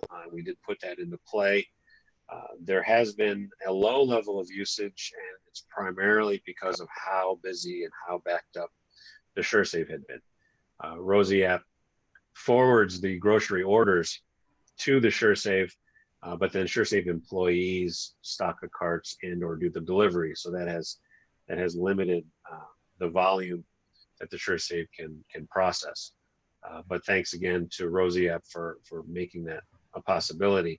And during that time, I did reach out to management of both Juniper Manors, as well as residents of Aubles Mobile Home Park to make sure that they had access to what they needed, that they had my contact information if they did run into an emergency. Keith mentioned that in coordination with the school, their playgrounds are closed. The basketball courts have been taken down. The track has been closed, and we have since closed last week the Children's Village, a couple of nice days. And it's hard to tell people that they can't go outside and stretch their legs. And I think every physician on the planet will tell you that sunlight and fresh air is good for you, but we can't have too many people in one place. To echo what Keith has been saying, T-Bird PD has been encouraging groups when they're seen to please abide by the recommendations and guidelines and orders that have been issued by the state. There have been very few instances where the police have come across a group or gathering, and in the times that they have, everyone has been very cooperative when reminded that they should not be should not be in groups. Want to thank Tammy for what she did, her recommendation last week, which was to start to create a list of folks who may not be may not have been contacted by anyone, and she's doing phone calls to try to reach out to those folks. And I know that the town is actually working on a list of their own. Michelle Wright at the town is working on a similar list to try to be in contact with folks who are most at risk. Going forward, we have Governor Cuomo's executive order that was issued yesterday that all essential employees, their employers must issue them with masks of some kind. They don't need to be N95. They can be cloth masks or surgical masks, but some type of masking for any time that those essential employees might come in contact with members of the public. So it is not a requirement that they wear them all the time. So I asked Chris Fox this morning, and he was able to make sure that our DPW crew have masks available to them. Police already had N95 masks, and of course EMS already does as well. If we, and I am getting ahead of ourselves a little bit, but as I listened to the governor's daily press conferences, if we do start to move towards some type of a reopening protocol over the next couple of weeks, I imagine that will include availability of masks for any employees that return to the office. So we'll certainly make sure that if that's the case, that anyone in the front office has masks available to them when they're interacting with the public. Deb mentioned that DPW is on a rotation so they can begin cycling back to work. The EMS on-call group has been mentioned. Actually, it was CMC and Schuyler Hospital that informed us that the on-call group would not be needed due to a lack of need, which is fortunate. I am again very grateful to Chris for having those protocols in place, and we can certainly stand that group back up at a moment's notice should it become necessary, but hopefully it won't. And then, yeah, to your point, Deb, earlier, I had a lot of conversations with a lot of folks at a lot of levels at this point, and they're going to get really sick of hearing from me, because I think this really highlights maybe, who knows, maybe the governor will even have a change of heart about how he feels about small municipalities. I think that this highlights the fact that emergency response in most of New York State, rural or not, is a lifeline. It's a necessary service without which, I can't imagine what this pandemic would look like if we didn't have first responders and medical professionals, world-class responders and medical professionals where we live. So as I hear anecdotal stories from the real estate community and others about how folks want to move to the country now because living in an urban environment suddenly lost its attraction over the last few weeks, that's understandable. But I also think that part of what makes it so important, and you all know this, part of what makes it so important or so attractive to live where we do is you don't sacrifice those services when you live here. So one of the pushes that you'll hear more about over the next few weeks is TCOG. Actually, I'm a member of a 4-person committee through TCOG that is going to be looking at ways to begin pushing legislation at the state level to create, and I don't think I'm scooping anything, because if TCOG doesn't go for it, then I'll push it myself, which is to create a CHIPS style funding mechanism at the state level for emergency services, particularly EMS and fire. We have the model in place. If you have roads, you get money, we hope. So far, they haven't broken that promise in Albany. So I think that's a good model moving forward if we can get them to adopt a similar structure for those municipalities that already offer the services that we now know we need more than most.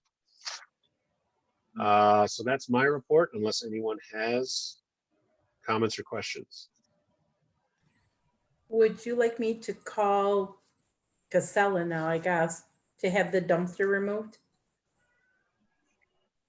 The deer dumpster, yes, please. Okay. And you all got the letter, I forgot about this, the letter about AWS is no longer. We're with Right. Effective, when was it effective? April Vicki? 1st.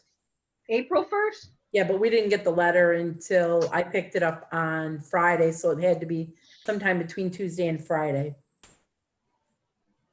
Well, I have to assume they're gonna, well, I shouldn't assume anything. They're going to stand by They the picked- contracts that are in place, right? But yeah, the letter was very, I can forward it to you too, Tammy. It was very No, I- general. Well, they picked it up this week, so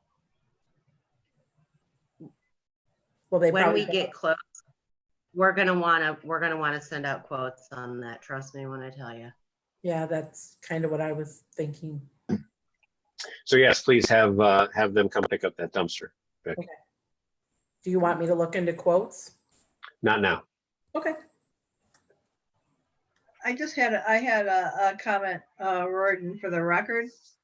Thank you for being the communicator that you've been throughout this. I think that you've shown a number of our leaders in smaller municipalities and medium and even larger, what it takes to keep people calm and informed. And I truly appreciate what you've done so far. Well, thank you. I would absolutely second that. As well as adding Ben, I'd love your graphs. You're very welcome. Well, thank you. too, Ben. Item number 10 on the agenda is acknowledgement of correspondence. Nothing for this cycle. Item number 11 is old business. Does anyone have any items of old business that we haven't covered? Okay, item number 12 is new business, and we do have a few items. The first is we've had some discussions offline, and now we're making them official about the possibility of waiving late fees for water, sewer, and property taxes as we find ourselves moving through this. Estimates of unemployment rates being very high, payment delinquencies and so forth have all kind of spurred this. On the property tax front, there is no way for a local municipality to do anything about property tax late fees. Those are actually imposed by New York state law. The governor does have the authority by executive order to extend a property tax deadline by up to 3 weeks only, in which case someone would have those extra 21 days to pay the bill.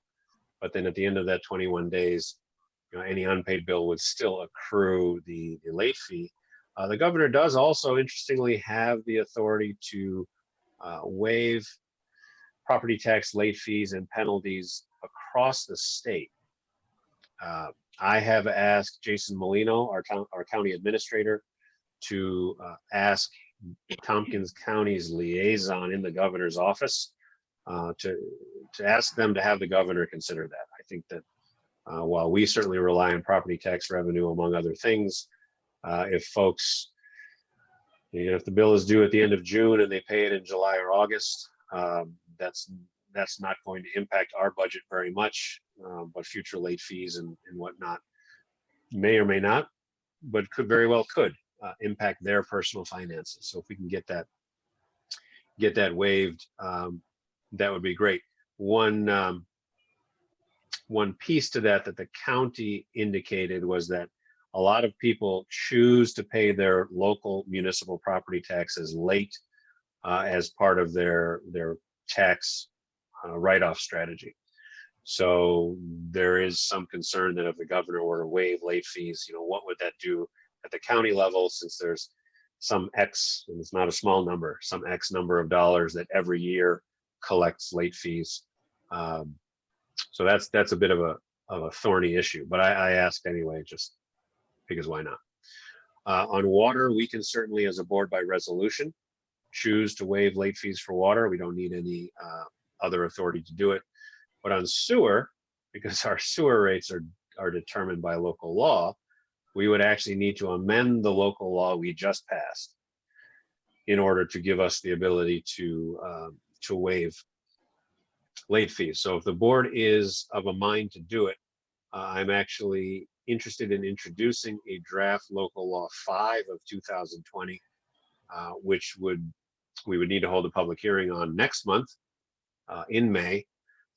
And it simply amends the local law we just passed, which established its rates. And the only amendment is the addition of a sentence at the end of section 2, which states that the Village Board of Trustees may by resolution waive or suspend penalties and or late fees for delinquent payments in the event or as the result of any federal, state, or local state of emergency declaration. So it doesn't make it an open-ended, willy-nilly, any board could waive a late fee. It's very specific to this kind of incident. And if you imagine, although thankfully we don't have them often, but if we did have a weather event or natural disaster of some kind in this area, that could certainly be relevant. So any comments on that draft legislation? I would, how are we going to do that? How are we going to do the review?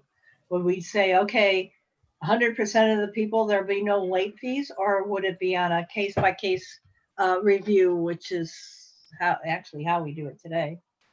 It would have to be, in this particular case, it would have to be 100% of any late fees for a specific billing cycle. So that doesn't mean that if folks have been carrying late fees, they suddenly get waived. It simply means that if we were to make this decision, then for instance, if we adopted this amendment in May, then the May water and sewer bills would have gone out already. Then we would have the ability by resolution to say that anyone whose May bill is late, that any late fees associated with that billing cycle would be waived. Okay. And it would have to be across the board. Right, and I don't mind it being across the board. I was just concerned that there would be that somehow we would discount those that already were in late and not paying. No, it doesn't do anything to pre-existing. Yeah, that's great. Late fees. That's fine. I think that's actually should be added. Lord. Any other comments on the draft? I'm in favor of this. I think it's, giving us the flexibility at the very least for that law makes all the sense, and then we can pick it up when we need it, which I think makes a lot of sense in the current situation. I agree, and I unfortunately think economically we may need it for more than one quarter, so it's a good idea to just have the law in the books. Yeah, I think it's nice consistency and uniformity to, people are getting options with their mortgages and their rents and things like that. If all of it kind of weaves together with their bill paying, anything that we can do, I think is important on that front. Okay, so we will consider the draft local law 5 of 2020. We will consider introduced. Tammy, let's schedule the public hearing for it for our May meeting. And you can notice at any time. May the 11th. – 7 p.m. Got it. I'm sorry. Next item under new business is a discussion of COVID-related benefit time for village employees. And Ben Carver has put together a draft for us. Ben, if you wanted to go over that. Sure. I mean, the premise is, well, for me at least, and this may apply to different departments, but for the EMS department, I was particularly concerned about staff that were operating that quarantine rig that I mentioned. So either doing transports from Schuyler to CMC or transporting known positive COVID patients. and generally putting themselves into a acutely risky situation knowingly and because that's their job. And at this point, they would either then need to quarantine, or if they got sick, obviously, then they would definitely need to quarantine. And at this point, that would fall on their sick time or their personal time. So my hope is that if a situation arises where we know that one of our employees has contracted either the virus itself or needs to quarantine because of their work activities, that they wouldn't use sick time or personal time during that quarantine. So that, they're out there jeopardizing their own health and safety, and that we would take on any sort of financial aspect of that in order to alleviate essentially anything that we can to make it easier. So I think I covered that. It's fairly straightforward. There's nothing really complex. The one thing that I want to point out, this is obviously a policy. I mean, this isn't a rule or it's not a law. I don't believe we need any official movement of the board. I think essentially we can authorize Rorden to say that this is good. The one thing that I would ask is that if we do agree with what I've written here, that last paragraph is sort of the crux of it, that if we want to authorize Chris Fox, for instance, to make an immediate decision that this justifies that, we will reimburse you for your personal time starting right now. If we want to empower him to do that in a short-term situation, that I would ask that we also that we agree not to retroactively, let me start over. So if we empower Chris to make that decision, that we don't then undo his decision retroactively. So even if we agree, we would disagree from then moving forward, and not have someone think that their time is being reimbursed and then take it away. Sorry, that was a little muddled, but is that clear, or am I just confusing myself?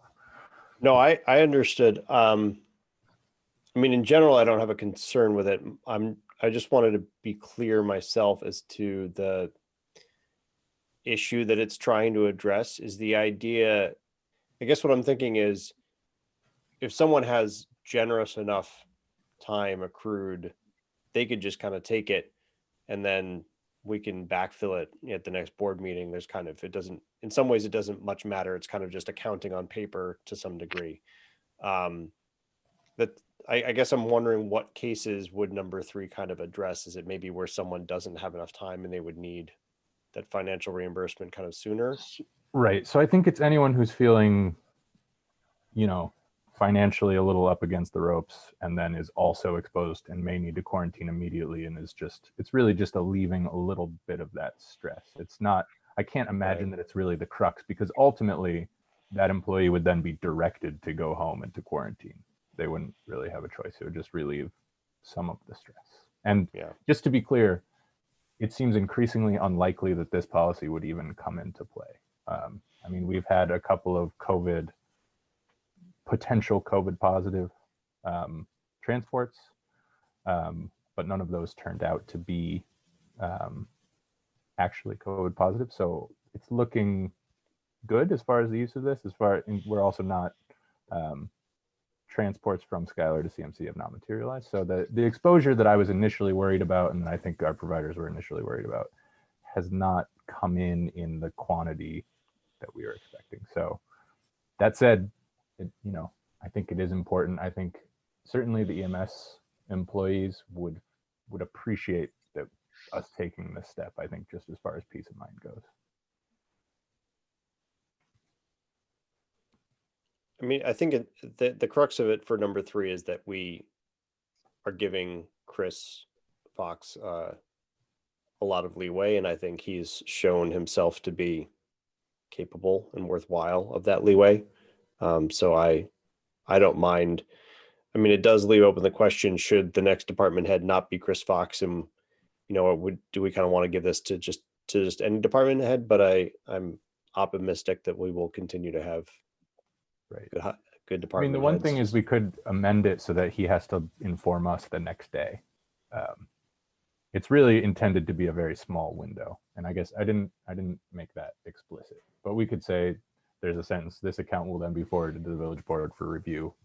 And we could add within the next 2 business days or something. Yeah, I would take that amendment. I think that makes sense. Then at the very least, if we, for some reason, we just absolutely disagreed with the reasoning. I mean, I'm playing off really kind of extreme cases at this point. I can't even imagine what that would be. But at least we could have a quick turnaround if we really needed to, I suppose. Yeah, I'm okay with that. I think that's actually a very good idea. I should have put that in initially. And the policy is written specific to the current healthcare emergency. too. So it's Yeah. not a, it's certainly not relevant to any other No, that's a good potential point. future emergency. It does give us a template though. Hopefully we don't need to revive this more than once every 100 years. But at least we have it. Yeah, so I'm fine with it. I don't know that it needs any type of resolution. We're not changing the way payroll is handled. It's just an agreement of how this board will handle the benefit time needs, specifically of EMS employees, but it would apply to any village employee who falls into this specific category. I appreciate the thought and the time and effort, Ben, for sure. Yeah, thanks, Ben. Yeah, it's been very strange actually interacting with the EMS employees for the last month, because they are very much the front lines. I mean, it hasn't again materialized that way, but they very much are, and it's been a strange time to be in the background of those conversations, and sort of I was happy to be able to do one little thing to help them feel a little bit better. Good. Next item of new business then is a similar discussion on a completely different track, but COVID related, and that is the farmers market procedures going forward. Sure. So I can tee this up. In the Dropbox is a copy of the market's proposed operating procedures for COVID. A lot of this is taken liberally from Ithaca Farmers Market, as well as guidance from the Farmers Market Federation for the state of New York, as well as obviously the market board's kind of own decision and conversations. In short, this is really not the market as people have come to know it over the past couple of years, and understandably why. There'll be no benches and tables out. There'll be no market music. There'll be no kind of hanging out and congregating. It is very much just going to be focused on coming in, purchasing, your local produce, and then kind of moving on. And I really commend them for putting in the time and effort to think about this, and how it can be open and open responsibly. I know, especially working with Roden for the Rosie app work, and thinking about kind of food networks, as it were, in our area, how important it is to make sure that we've got a robust kind of food economy and produce economy locally here, that we don't, that we have the ability to kind of keep ourselves fed when some of these supply chains have fittered away at different times. If we could start making our own toilet paper, we'd be in a much better spot, but we'll see what we can do. But anyhow, the market board wanted us to take a look at this, see if we had any feedback for them, if we felt comfortable with this decision to open up and provide a place for people to get their produce, support their local businesses and their local farmers in this somewhat strenuous and stressful time, in a what I think is a responsible manner. And they did have one specific question for us, which was what our thoughts on how to approach prepared food vendors. So, food trucks that are typically a key part of why a lot of people are going. Obviously, we have other food vendors, Little Venice and other places that are still open. Their question to us was, do we kind of see food trucks as an extension of that approach where, if people are responsibly queuing up and ordering, they could get kind of to-go orders and take it back home. Their initial stance here is a little more strict, where everything is prepackaged for takeout, but not kind of made to order. I mean, I suppose you could make to order you could kind of prepackage things in ways you could kind of order bits and pieces, but they initially basically really focused on, kind of not having it be food truck really friendly, for out of an abundance of caution. As they've thought about it more and talked about it and kind of relate it more towards what's it look like compared to local restaurants, they kind of thought maybe there's an opening for more of a, ordering and takeout, not unlike, Not My Dad's is now reopened kind of a situation. So they wanted to get our take on that to see where we would instruct them. So on that question specifically, and then generally on the question of reopening under these protocols, I wanted to see what the board felt about that. Thoughts, comments for Ben?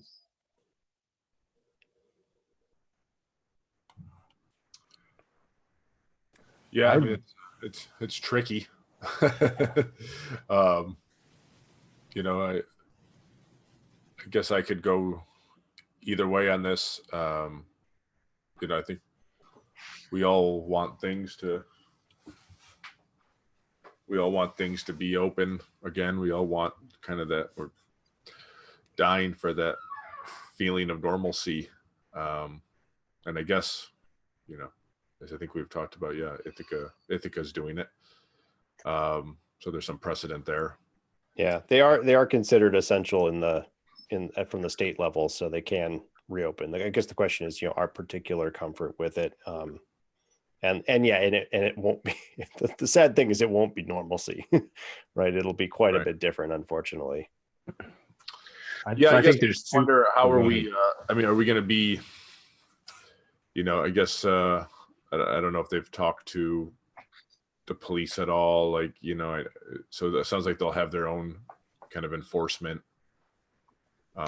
to a degree. I don't know what happens if people aren't really abiding by that. Do they have to call for help, kind of a thing?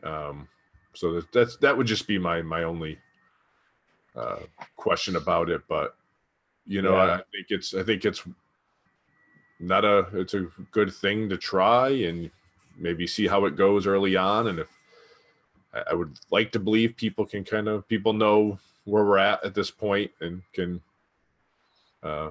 patronize it responsibly. And maybe if they can't, then we make another call. But I don't know. Yeah, I think this will always be kind of a week by week measure if things go south.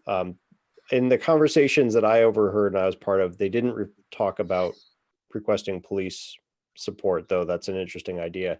They did have the thought of, if these kind of measures are not sufficient to feel comfortable, and I'll say a couple of members of the boards are particularly concerned about making this, really a safe place.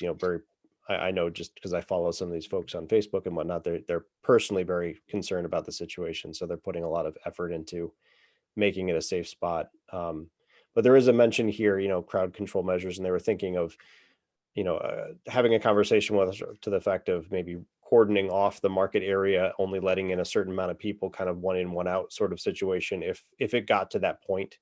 But again, kind of, I think in a similar way where we've been operating in the village is playing towards people's, better cases and really hoping that everyone will be responsible here and not have to kind of go to those situations. So the one thought that I wanted to share is that I do think it's wise to implement sort of a weekly review. So I'd be all right with the food, really anything that they want to try within reason, just with the caveat that it should be reviewed regularly and that whatever vendors should be aware that it will be reviewed regularly. Mm-hmm.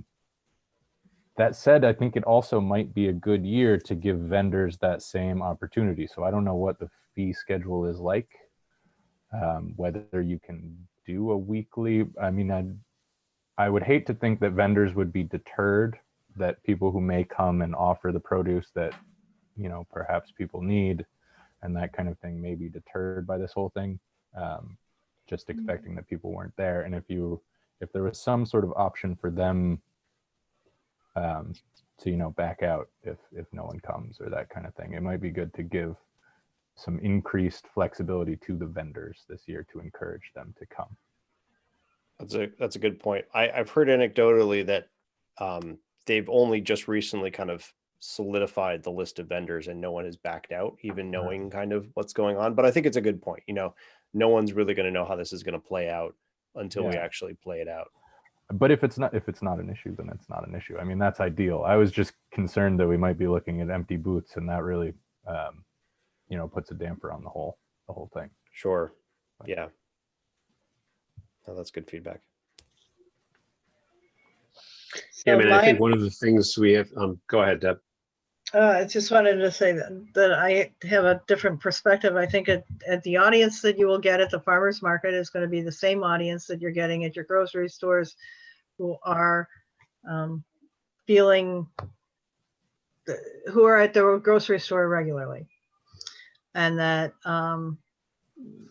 there's different levels of concern at every different in every different household. And I personally would not go to the farmer's market. I just wouldn't do it. Just because of the category that I fall into and Steve falls into. Adding a food truck to it, just, to me, that's like dismissing the severity of it's just the severity of the situation. It's like normalizing it to some extent. I have no concerns with it. Whichever direction you go, I just wouldn't participate. And I feel like it's everyone's choice, one way or the other. Yeah, that's a good point, right? To kind of consider not only our decision, but kind of the audience that they're trying to reach out to. They do, part of the conversation was they're going to reserve the first half hour for people who consider themselves to be high risk, which we've seen some of the other supermarkets do. Maybe food trucks don't happen then, or maybe not. I mean, that's the question that's still open for sure. So I think there's a couple of things to consider. One is, the farmers markets are considered essential. So that's kind of over on the one side. On the other side is Wednesday, May the 6th is 3 weeks. 3 weeks is, if you think back 3 weeks, 3 weeks is an eternity. So we actually don't know whether New York will still be on pause the first week of May. Currently, it's only scheduled until the end of the month. So I think we can take a little bit of a wait and see approach, see what New York State's guidance is. If we are still on pause, then I think, if the governor extends it by another week or two into May, then I think we can reach out to the folks locally at the health department to see if they have any specific guidance on the food truck question. They may want to see, because not all farmers markets are created equal. So, I mean, they may not want to see that type of food vending. They may only want to see the actual participant farmers, and basically the agricultural side of it is maybe what they may want to see. Or not, so I think that's a question we have to run by them. And again, reading between the lines and trying to read the tea leaves and what the governor is saying in his press conferences, my gut tells me that as things are slowly turned back on, it'll be kind of an unwinding of the turn off portion. And so we'll probably see things like distancing protocols or mask, encouragements to use masks and those kinds of things last longer. So I think those things that the farmers market board has indicated that they want to do will certainly be useful, probably well into the summer. But other than that, I think what I see makes sense to me. With the one caveat being that the food truck piece, we may need to wait a week and a half and see where we're at that point. Sure. Okay, so I'll return back to the market board to say, let's continue forward under these protocols. I'll ask them to kind of hold to maybe see if they can either start off with the kind of more conservative food truck approach. If they need a decision, if they can wait and defer, then we can revisit this as we get closer to the actual date. And I like the idea of in consultation with the health department to see if they've got an opinion. And not to make too much extra work for them, but maybe have them think about it in the same kind of phased opening approach we're starting to hear about from the governor. What would it look like on a bare bones farmers market versus a 50% strength versus a quote unquote normal, whatever that's going to look like. Right. Give them, make sure they know that they may need to adjust on the fly as well. Right. Yeah. And I think that goes to Ben's point too, of kind of a weekly review of this, at the very least to just see how well it's going. And then I think as we go forward, a weekly or bi-weekly review of can things be lifted a bit more or ratcheted back down potentially, depending on how this all goes.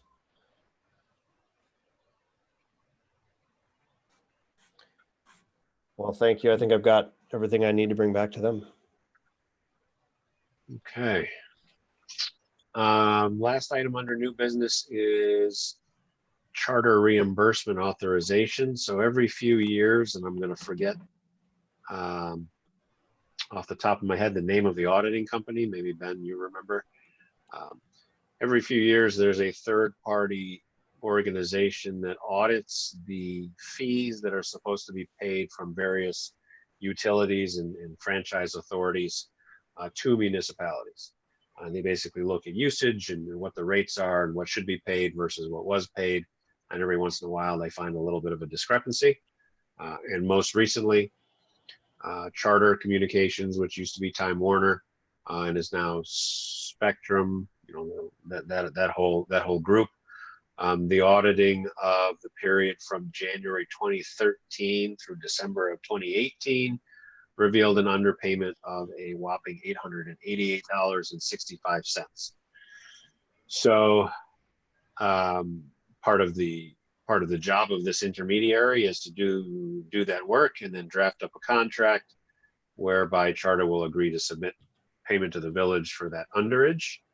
And unless there was any reason why the village wanted to litigate this directly, then the only way to get paid would be to accept that dollar amount.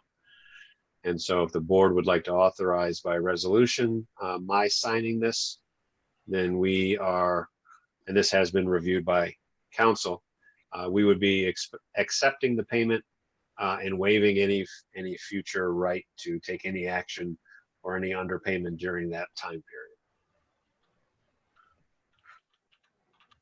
I move that we allow Gordon to sign this document to recover the money owed by Charter Communication. Second. A motion and a second. Any discussion? Yeah, so this is through a program NICOM puts together called the, I don't know, USA. I don't know what it stands for. I can't remember. But it's a long time coming, especially when Guy jumped in. I have a coworker named Guy, and then I've got Guy, and it takes my brain. And now I'm at work now, right? So like my brain doesn't know what to do. Anyhow, but they finally approved Guy's changes, and so we're good to go on this one. Any additional comments?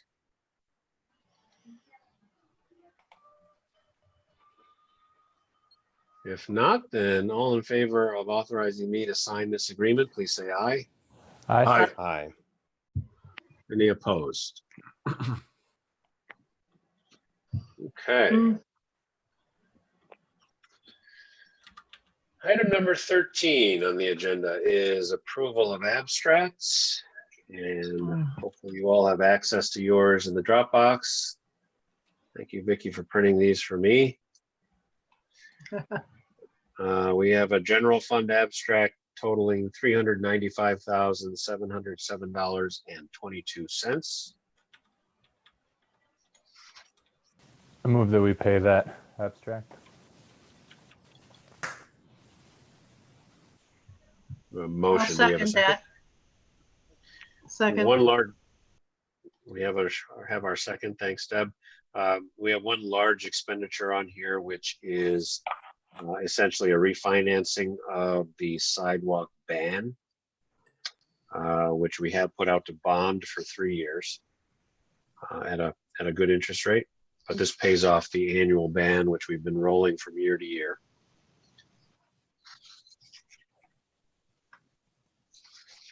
Any other comments or questions on the general abstract?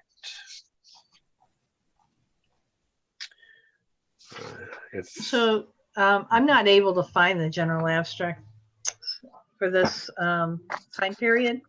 I have the organizational agendas and the hearing notices, and I don't seem to have the abstracts. Does anybody else have them and I'm just missing them, or? Yeah, I see number Sure. 13 in the Dropbox. Mhm. If you're in the Dropbox for tonight's meeting, it's item 13. Okay. All right. Oh, I kept thinking it was period 13. That's the problem. All right, thank you. I got it. We have a motion and a second on the general abstract. Any other comments or questions? Hearing none, then all in favor of paying the general abstract, please say aye. Aye. Aye. Any opposed? We have an EMS billing abstract in the amount of $19,303.96. Move that we approve that abstract. Second. Any discussion?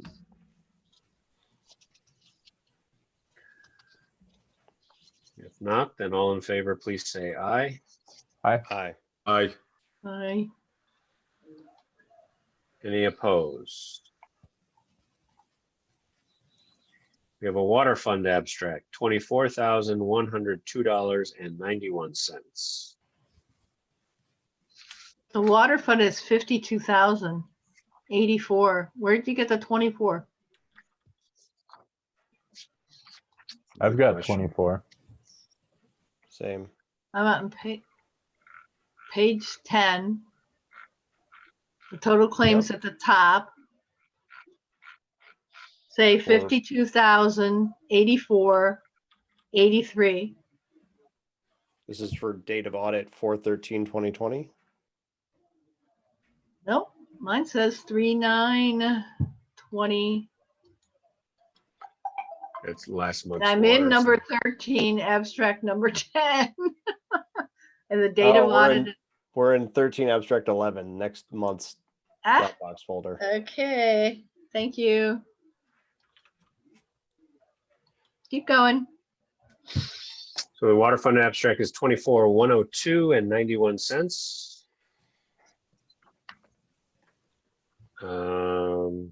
Did we get a motion in a second on that, Tam? No. Not yet. I'll move that we pay that abstract. Second. The additional discussion on the water fund abstract. Hearing none, all in favor, please say aye. Aye. Aye. Aye. Aye. Any opposed? Sewer fund abstract, $21,327.64. I move that we pay this abstract. Second. A motion and a second. Any discussion? Hearing none, all in favor, please say aye. Aye. Aye. Aye. Aye. Any opposed? Vicky, question on the water well. Was this it says well refurb, was this not the, is this the pump that was rebuilt? This would be Moody's. This is be Moody's down at the park, or down on Frontenac. Right, but was this for the pump rebuild we got the quote on, or is this No, the well this is rehab? actually, yeah, to Moody's that was supposed to be done a year and a half ago, Deb. Yep. We've been Okay, waiting so- quite a while for this. So it's actually the well Well, rehab. maybe. Yeah. Yes. Yep. And this, I'll say it again, should be our last payment out of that. So it's still How do being people rolled not- into the water. Yes. And I did talk to Mary about how she wanted it done, and she said it was fine to do it the way we normally did it. I do hope someday that I can forget about a $20,000 bill. That's a personal dream of mine. Well, there was, I don't know all the details. Debbie would know. We didn't forget about it. What happened is you couldn't clean it to the level it needed to be cleaned until the second water system was up. Then it was too late in the year to do it because of the weather. So then they deferred it again. Oh, so they deferred that. I thought you meant they deferred the bill, that they just hadn't sent No, it no, until no, now. That's how I Oh, thought No, it okay. no, meant they too. deferred Oh, the all right. work. So the work. All right, that makes far more sense. And that would be a fine aspirational goal then. Yeah, right. Who needs Everyone 20 needs dreams. So I would entertain a motion then to pay the capital improvement water well project abstract in the amount of $20,050. So moved. And I'll second it. Any discussion? Hearing none, then all in favor, please say aye. Aye. Aye. Any opposed? Last but not least is the trust and agency abstract in the amount of $4,153.96. I move that we pay this abstract. Second. Any discussion? If not, then all in favor, please say aye. Aye. Aye. Any opposed?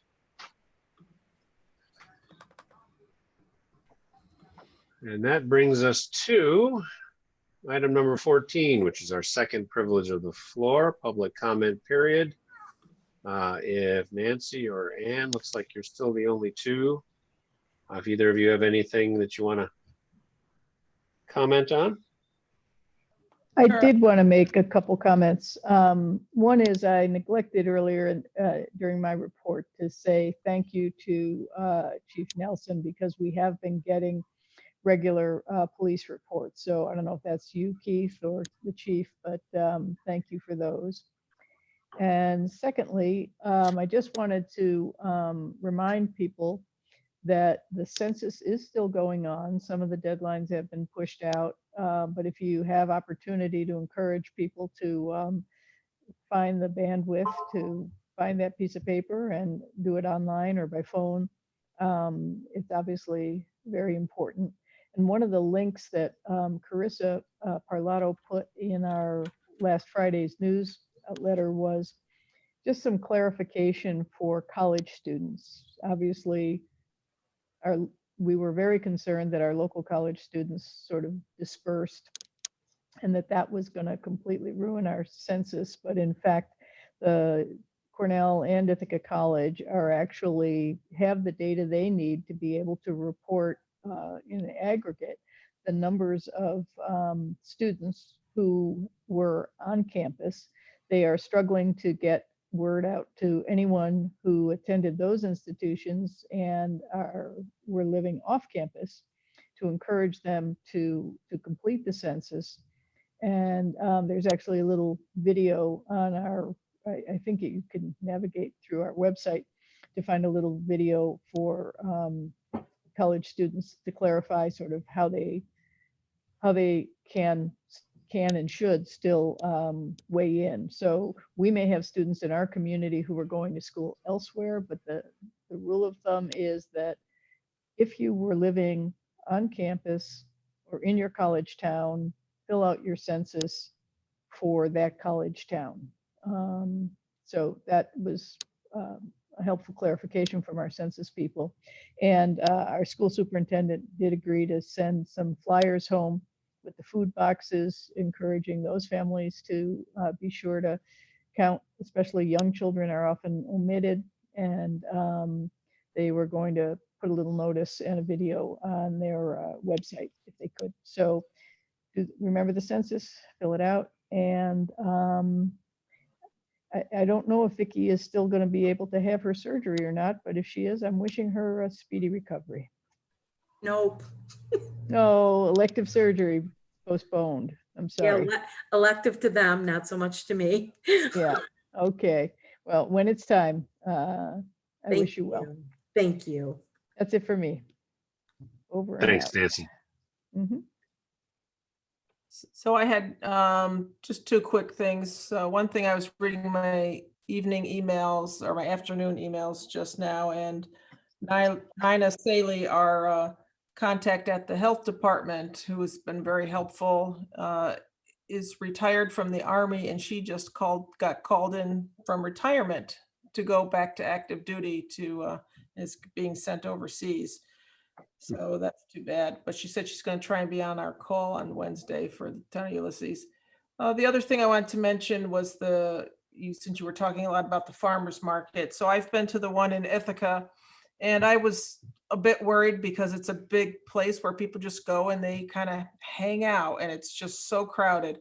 But it was totally different. They have signs on the outside in the parking lot where they only want one person from a family or group to go in, and lots of signs about social distancing.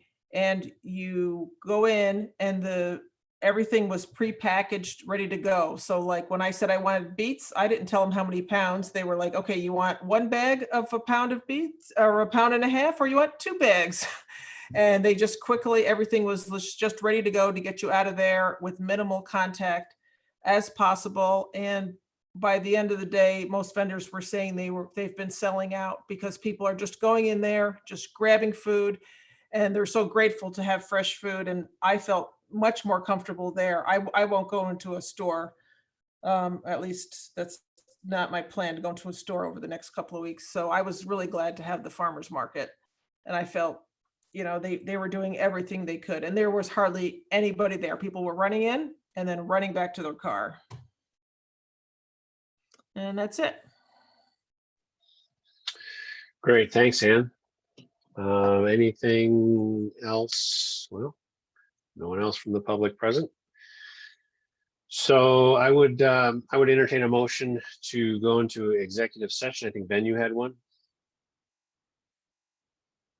That for your volume is not on for some reason, Ben. Oh, sorry about that. So I move that we go into executive session to discuss an EMS personnel issue. A